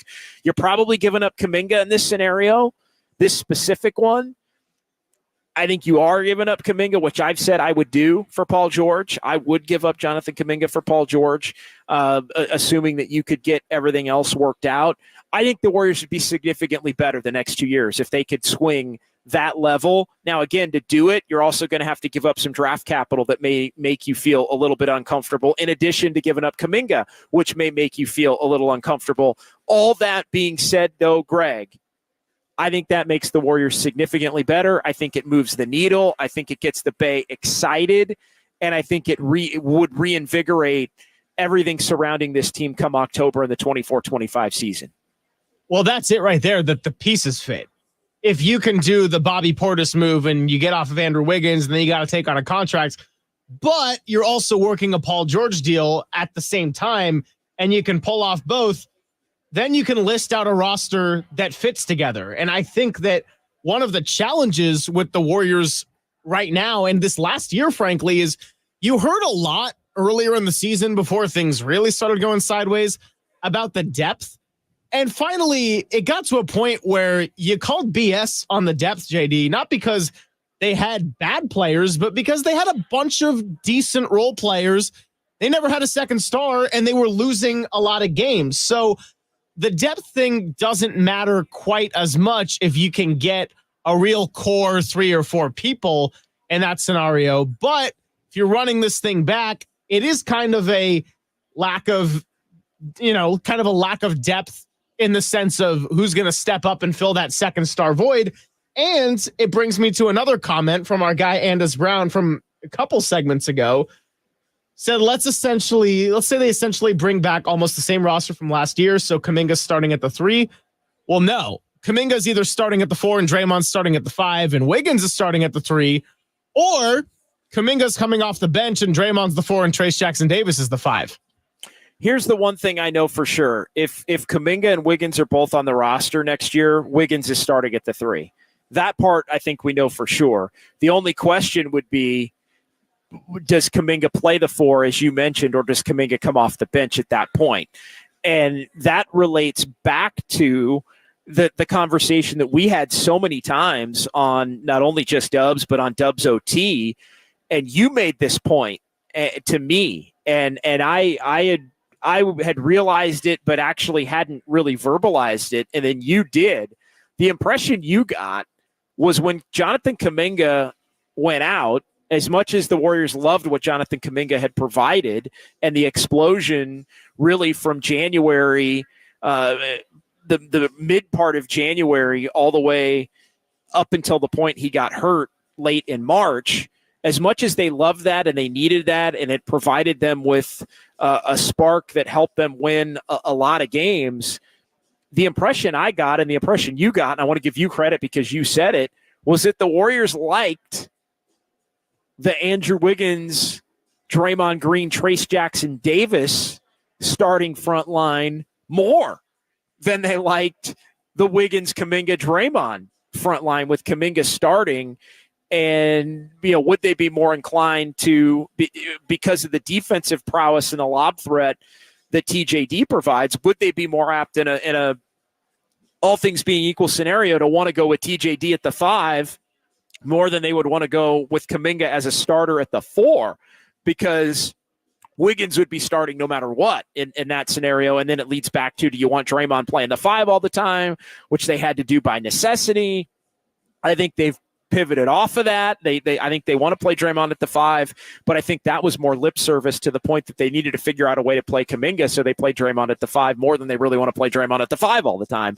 And I think when TJD got in there, and was able to do the things that he did, I think it led them to say, hey, we actually don't really want to play Draymond all the time at the 5. But I'll let you speak to it, Greg, because that dynamic is one that I wouldn't have anticipated, but I really do think, and Kaminga was hurt, so it changed the calculus right up until the point in which Kaminga was back and they were playing in the play-in tournament game where they got throttled in Sacramento. But the question was, do you play Kaminga at the 4, TJD at the 5? I don't know how the Warriors would roll with that at this particular point in time if the roster's the same. Yeah, well, on the Kaminga front specifically, it's really complicated because he really was their second best and second most consistent player for a large chunk of the season, especially when you look at the stretch in which they were turning things around. I mean, a few different factors contributed to that turnaround. Klay Thompson, his willingness to come off the bench and then get back in the starting lineup and shoot well was a big part of it too. So having Kaminga go to the bench wasn't about, oh, they don't need him or he's not important or he was playing bad. It was just the lineup defensively was working really well. And in order to have that lineup, you couldn't put Kaminga at the 3 because he was really struggling to play the 3. And Andrew Wiggins is the only 3 that they really had on that roster. Klay, Moody, Kaminga all had little spots of playing in there. They were never really small forwards by nature at all. So that was kind of the tricky part of Wiggins. And then to make it all the more complicated, sometimes you got the good Andrew Wiggins, and sometimes he was frustratingly ineffective and could not shoot the ball at all. Defensively, he was okay sometimes. He had a couple of great games, like locking down Luka Doncic in the season, and then he had time where he wasn't even there at all on the team, and then you got guys like Moody coming in to step up. So all this to say, none of this is an indictment against Jonathan Kaminga because he actually deserves a lot of credit for how he responded to an up and down start and not getting a lot of minutes in the first part. But then it just became a matter of, oh, well, this team's really functioning as a 5-man unit.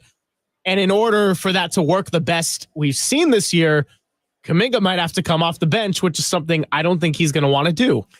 Well, the pieces have to fit. And our buddy Douglas Mikes, I think, said it beautifully. We'll get the next segment rolling with what he had to say in the YouTube chat. 808-KNBR is the phone number to join the conversation, 415-808-5627. We're going to roll on here from Harmonic Brewing in Thrive City as we're going to be with you until 9 o'clock.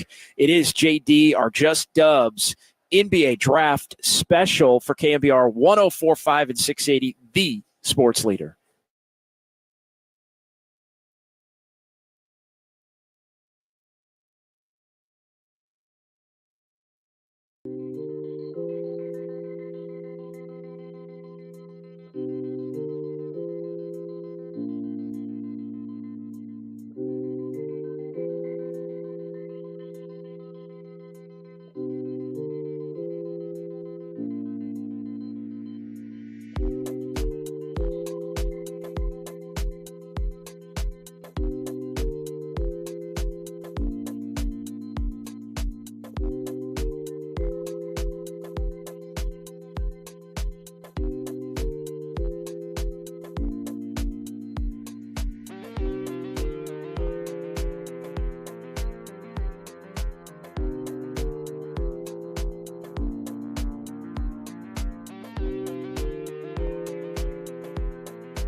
Speak your mind on these sports leaders. Sports Phone KNBR keeps coming at you. Streaming live at twitch.tv/the sports leader.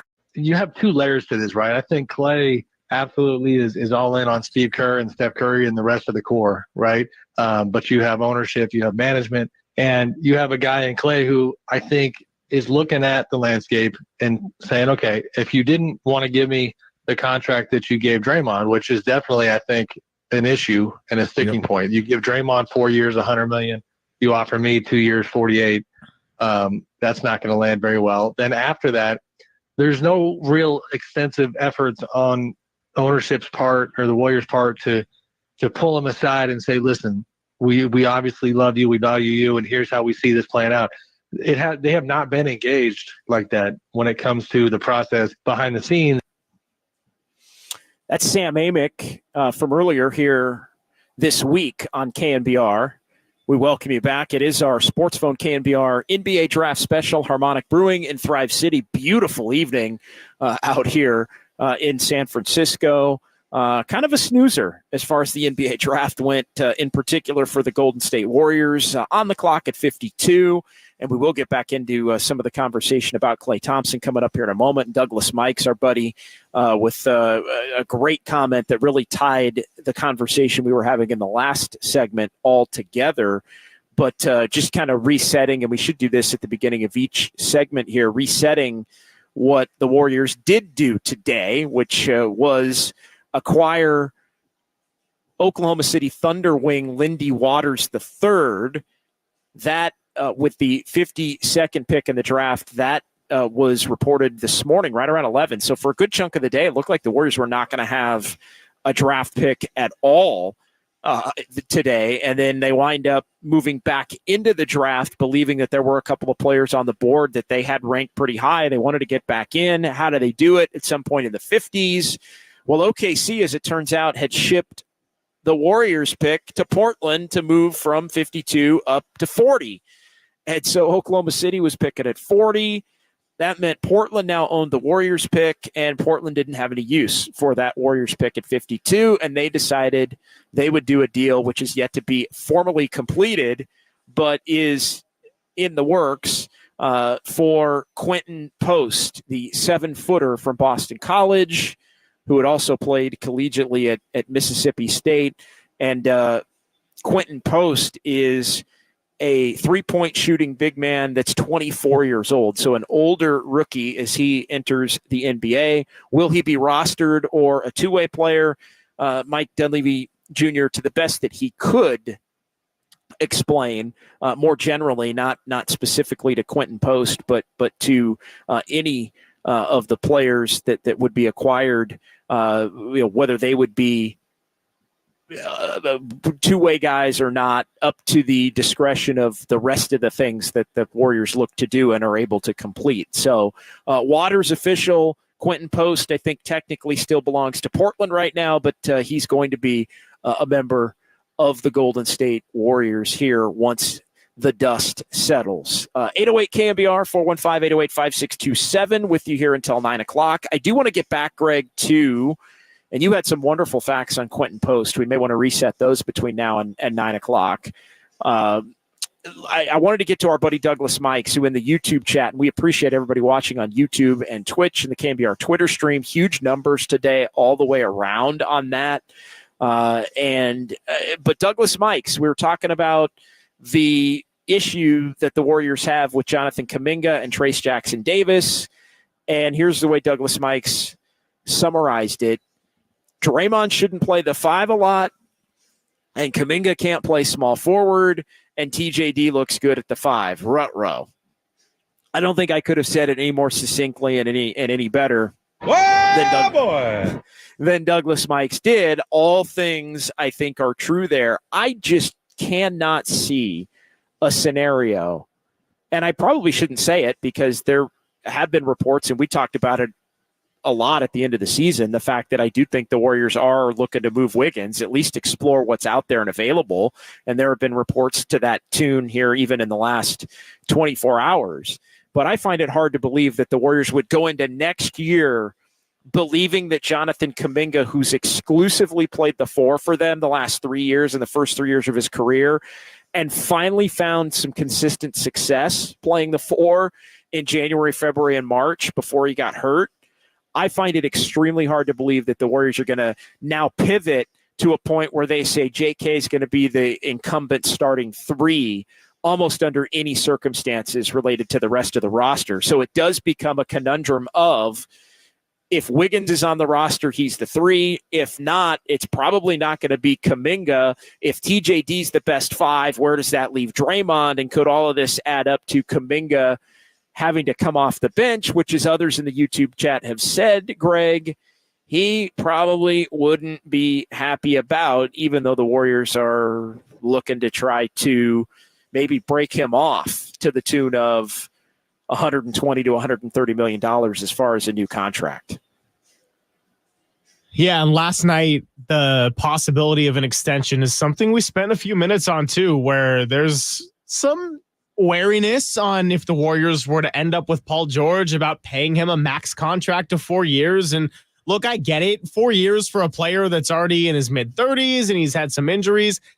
I wouldn't say that's the perfect scenario for the Warriors either, but they have to ask themselves the question, too, of do they want to pay Jonathan Kaminga $120 million over 4 years, because he's extension eligible in October and they can hold on to him for another, 2-3 years if they want to. But at some point, they got to make a decision on their future with Jonathan Kaminga. And if they keep him, that likely involves paying him the amount of money to be a second or first best player on a team. Yeah, no doubt. Couple of text messages I want to get to, and also a bit of news from Mark Stein, now on Substack, the great longtime NBA reporter. He wrote that the Dallas Mavericks add another team to the list as far as Kentavious Caldwell-Pope goes. The Mavericks with some interest in Kentavious Caldwell-Pope, well, they're over the cap, and so they would need Denver to help them with a sign and trade. And Mark Stein writes that Denver may be unwilling to facilitate a sign and trade that would allow Kentavious Caldwell-Pope to go from Denver to Dallas. If I'm the Nuggets, there's no way in hell I would facilitate that trade. There's no way I would let Kentavious Caldwell-Pope go to the team that just went to the finals when you're the Nuggets and went out in the second round. He may end up in Orlando, and that may be the way that it goes, but there's no way, if you're the Mavs, you're helping a capped team get Kentavious Caldwell-Pope as you lose him, and depth and the pieces around Murray and Jokic and Michael Porter Jr. have already been a big part of the reason why I think they ended up losing that series to Minnesota. But an interesting little tidbit on the market of Kentavious Caldwell-Pope that I saw pop up here over the last couple of minutes. Yeah, and I'm just doing a quick scrubbing on the Mavericks free agents and who they have coming up as well. Nobody the level of Kentavious Caldwell-Pope, but Derek Jones Jr. is one guard that they're going to have to consider. He did get some finals minutes and was pretty darn good in the Western Conference Finals series as well. So that's somebody, but they're still going to keep Luka, Kyrie, PJ Washington, and a lot of those key pieces. You add Kentavious Caldwell-Pope to that mix, well, that's a finals team that just got a little better. Yeah, I'm not signing off on that if I'm Denver, without a doubt. 209 on the Golden State Lumber and Building Materials text line. Thoughts on Dejounte Murray and Bobby Portis? Would Murray be a good enough number 2? I'm not sure that Dejounte Murray would be a good enough number 2. What's your take on Dejounte Murray as a second best player? I think he fits with Steph Curry, although he still isn't quite big enough, even though he is a pretty good defender. I'd want somebody a little rangier. I'd want more of a wing than a guard, and Murray really is a true guard, but he'd be a point of attack defender, I think, without question. But then the question becomes, well, what are you looking to give up if you're going to get Dejounte Murray? How does all that shake out, and who's left on the roster to play the wing spots? Because I think a Wiggins and or Kaminga would have to be involved in that kind of a deal as well. Has Dejounte Murray ever played in a playoff series? That's a good question. I don't, off the top of my head, it's a little muddled as far as. I'll do the looking into it shortly here, but that was really the first thing that came to my mind is I have no frame of reference of postseason defender Dejounte Murray. Yeah, I mean, he was with the Spurs in 17-18. And so, yeah, that San Antonio team did make the playoffs in 17-18. They won 47 games. I'm not sure how much he actually played in the playoffs. Yeah, he wasn't the starter then. No, he started 48 games that year. Okay. Yeah, he started 48 games that year. So that you got to go way back. And then you look at the COVID year Spurs. Yeah, that was a play-in tournament team, or I think close to a play-in. I guess they ended up finishing 11th, and they had the weird bubble play-in tournament that year, which was a little bit different. And the Spurs haven't been any good in recent times before he went to Atlanta. And yeah, the Hawks the last 2 years have been the play-in tournament team. But the Hawks didn't. I wanted to say the Hawks. Oh, they did win a play-in. They beat the Heat. Yeah, they made it. Yeah, the Hawks made it. So yeah, he played a couple of years. So he's played in a couple. Okay, he's played in a couple of playoff series. None of major consequence, but he's played in a couple.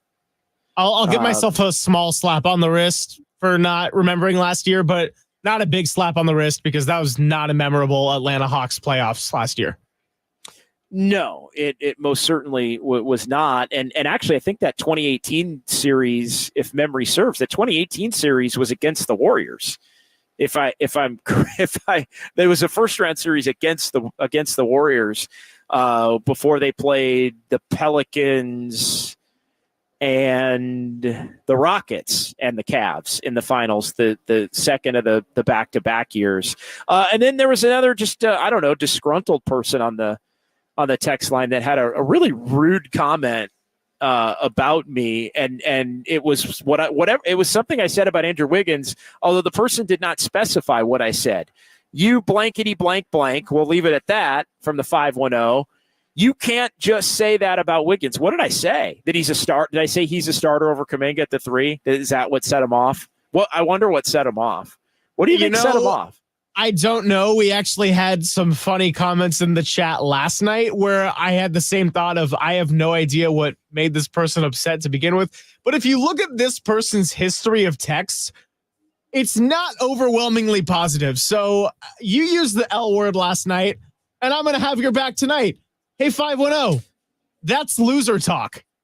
Yeah, no doubt. 100%. And again, I just want to know what I said that triggered our person in the 510. I really do, because it was something Wiggins related, and I don't think I said anything overwhelmingly negative about Wiggins. So I think I think it must have been that I said, hey, if all things are equal and the roster is the same next year or similar, then Wiggins is going to be a bona fide starter. He will be. That I can say unequivocally will be true. So 808 KMBR 415-808-5627. We're overdue for a break. We got a half hour to go. Coming up, we will continue the conversation. We will get back into the YouTube chat. And I do want to touch a little bit more on the conundrum that the Warriors face as far as the way that the pieces they have on this roster fit, because I do think that has to be considered when you look at how aggressively the Warriors try to not only make changes to get better, but make changes to allow for the pieces to fit. This team can't afford to take half a season to let the pieces fit together. They got to be more buttoned up at the beginning of the year. We'll get into that next. It's KMBR 104.5 and 680, the sports leader. Good old basketball banter.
Giants fans, this is your hub to have your voice heard. Sports Phone KNBR, streaming live on YouTube at KNBR 1045.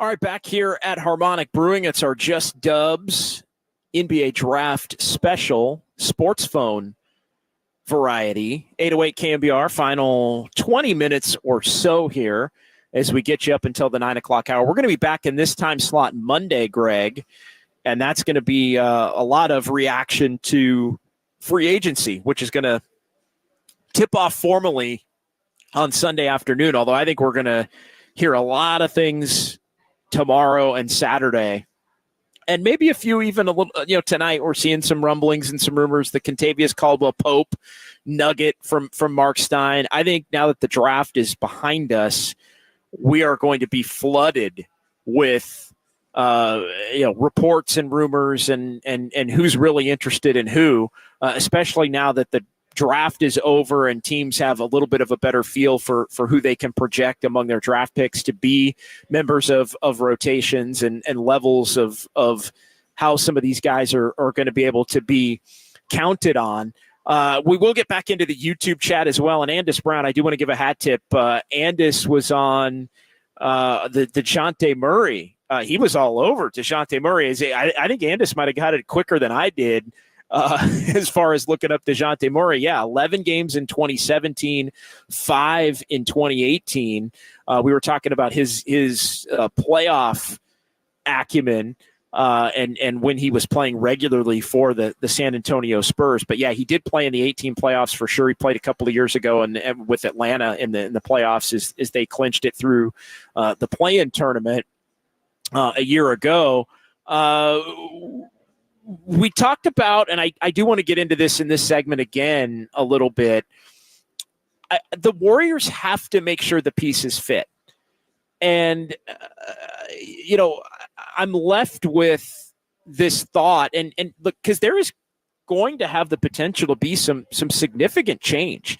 I mean, really, Steph Curry is going to be playing the one, and he's the number one player on this Warriors team. But as far as, and Draymond Green's going to be a starter, whether it's at the 4 or at the 5, but the Warriors really do right now have 3 slots among their starting 5 that are up for grabs. We don't know who they are. Might be players not currently on the roster, might be players currently on the roster in different roles than the roles by which they finished last season. If that means TJD's coming off the bench or Brandon Podziemski's moving into the starting lineup. I think at times we tend, Greg, to think of this Warriors team like they've got it maybe a little bit more dialed than they actually do because of the championship pedigree and experience. This is a different world. This is a different era for the Warriors right now. And, they've got to figure out what's going to happen with Klay Thompson. Is he going to be on the roster or not? If he is he going to start at the 2 or not? If he's not on the roster, are they going out and acquiring somebody else who's going to come in and be the starting 2? Or is that going to be Podziemski? Is it going to be Podziemski starting with Klay off the bench? Is Andrew Wiggins going to be on the Warriors roster? If he is, he's starting at the 3. If he's not, who is going to be starting at the 3? Could that be Kaminga? I don't think it will be, but they may very well look to go get somebody from outside the organization to come in and play the 3. If Kaminga's on the team and they view him as a starter, that means he's likely playing the 4, which pushes Draymond to the 5. And so there's all these different combinations to where when the Warriors were in their heyday and when the Warriors were dialed, forget about the Durant era. Even before that, you knew it was Steph, you knew it was Klay, you knew it was Harrison Barnes, you knew it was Draymond Green, you knew it was Andrew Bogut. And now, again, there's just so much in flux that they've got to figure it out. Thank you, Julia. Appreciate it. Julia with one more here. We're stretching them out tonight. Yeah, that's right. We're stretching them out tonight here from Harmonic Brewing at 8:40. It's been a week of weeks. So one more cold one here between now in the end of the night, Greg. Talk while I sip, my friend. Yeah, enjoy the Kolsch. Look, I don't know if this necessarily answers any kind of question you were going to pose, but I had the privilege of going on a podcast recently about the Warriors. We talked about... Is that the one that hates us? It is one that I wouldn't say likes us particularly, but not everybody. Not everybody. And not the hosts either, by the way. Well, maybe one of them, but... And we talked about coaching. We talked about roster construction, talked about a lot of different things in the Warriors offseason. And one of the things I said on the podcast and was very adamant about was the Warriors can't spend the first third of the year figuring it out. I think they got to a point around the All-Star break where the team actually was pretty comfortable in their role. A lot of people were pretty comfortable in their role. They didn't have the second star, but you had one incredible player, and the rest of it fit together in a way that made you an above average team. But you can't have a possible 9 starting 5, and you have to, you don't have to have a closing 5, but maybe it's a closing 6, because I am not down with any of these 9 guys could be in the closing lineup. I think that messes with the players. I think it messes with consistency, and I get that there's different combinations and matchups and yada, yada, yada. I think it's got to be more clear-cut, and it has to happen in the first month of the season if they want to do anything. Well, I go back and look, we just got done talking about how different everything is with where the Warriors are to where they used to be. But if you go back to the most recent team that had legitimate success, the 21-22 championship team, as much as they were in flux and had to figure out how they were going to reacclimate Klay Thompson, and Jordan Poole was going to be a starter at the beginning of that year, and they had made some other moves, they were 18-2. Because even though there were question marks, they were able to figure it out in training camp. They were able to figure it out in the preseason, and they hit the ground running, Greg. They hit the ground running that year, and there was a level of chemistry that they had from the jump that helped carry them through the entirety of that year. They were 18-2. They were 41-13. Then they had some injuries, and they floundered in the final third of the season, roughly. But they had built up such a cushion that even though they floundered in the final third of the season, they were still good enough to be the 3 seed. They were still good enough to win 53 games, but they still had a framework of that chemistry that they were able to recapture immediately in the playoffs. And everybody was mesmerized at the ability to do that against that Denver team with Jokic and none of the rest of their championship players. But it was impressive as hell. But the reason they were able to do it was because they were a lot more connected from October 1st on. And I think that's been an under-discussed, underrated part of the Warriors. When the Warriors have had it, they've had it. When they haven't had it, they haven't had it. Look, it didn't get off to a good start. They did get off to a 6-3, but then it faded fast and they never got it back. A couple of years ago, they got off to a 3-7 start through the first 10 games. And so those teams wound up being mid. Those teams wound up being teams that couldn't get the job done. And so, I think it's got to be a vision of what this team can be, and it's got to be put together in a manner where the pieces complement each other, and there has to be a connectivity for this Warriors roster that's on full display at the beginning. And this doesn't matter what they do. And so it comes back to, you can't be, testing Kaminga out at a new position, and Wiggins is gone, but you didn't get another 3. And you want to play TJD at the 5, but you still don't have enough shooting. All of those things have to be accounted for as you plan out the roster. And I think that's what has to be up on the whiteboards or on the computer screens or whatever over behind me as the Warriors try and figure out what they want to do. So we'll pause here. 808 KMBR. Did we have a call? Did we have a call or no? No, not for the air. Okay. No. Okay. Yeah. Somebody that just wanted to complain off the air. All good. I thought I saw a call pop up there on my screen, but to no actually avail. a very So nice guy. we'll go ahead and pause. And yes, 808 KMBR. 415-808-5627. Some more text messages to get to.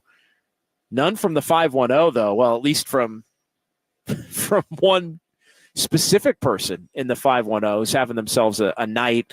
But we will wrap things up from Harmonic Brewing in Thrive City next here on Sports Phone KNBR, our Just Dubs NBA Draft Special on the Sports Leader. Dickinson's an underrated talent, 100%.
Sports Phone KNBR keeps rolling live from the KNBR Casino Matrix Progressive Jackpot Studios. Casino Matrix Progressive Jackpots are here. Where are you? Just drop in. Please play responsibly. 1-800-GAMBLER.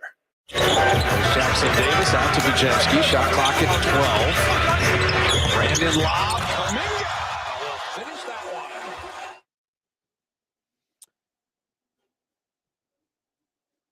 All right, back here, final segment. Jonathan Kaminga highlight there as it is Sports Phone KNBR.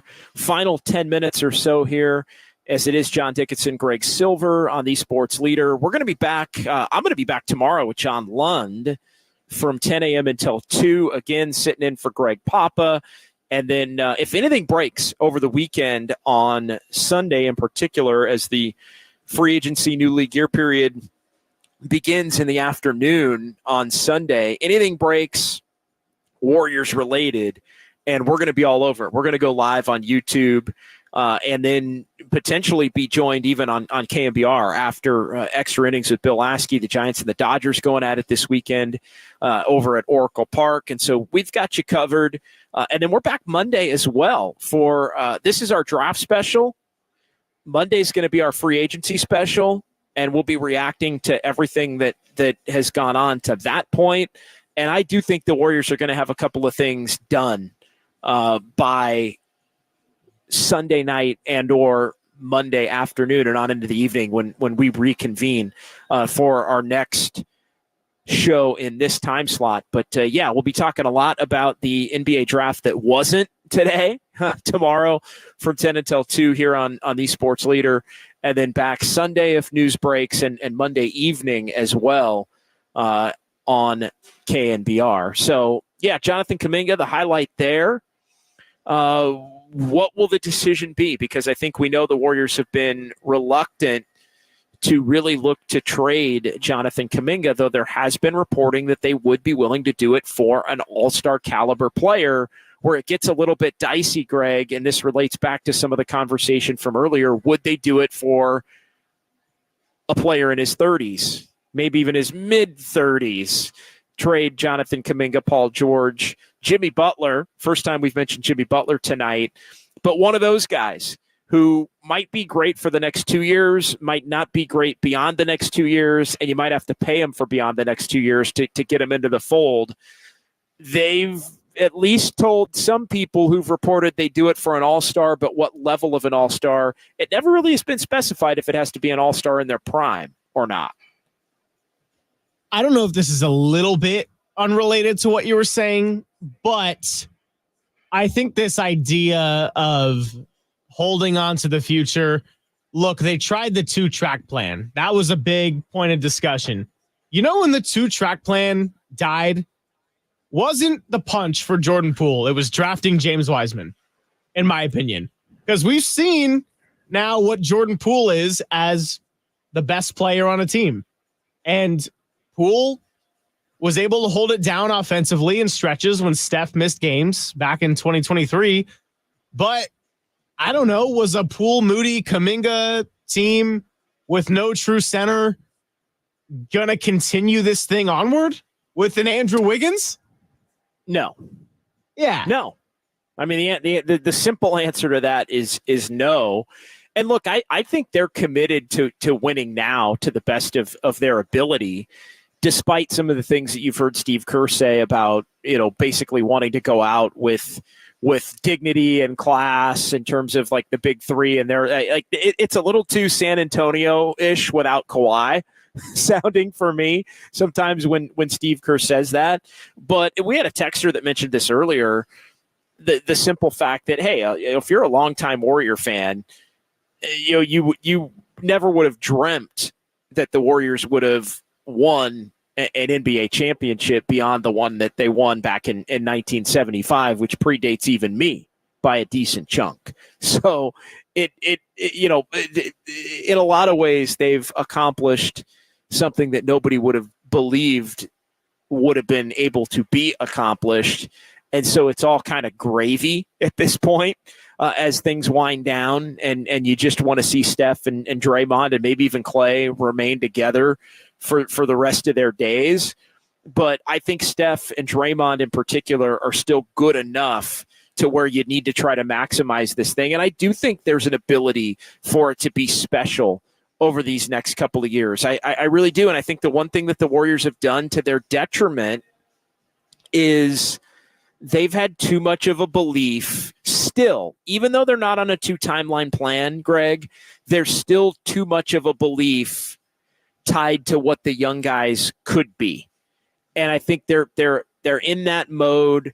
I mentioned that to John Lund yesterday, and I think they have to get out of that mindset. It doesn't mean that they're all going to be gone or you have to deal them all, but it may mean that you have to deal one of them, and Kaminga may have to be the one if you're going to bring the type of player back that can allow you to level up to the point where you're maximizing, or at least you feel like you're maximizing these next 2 years. And look, I'll say this again, and I've said it a lot.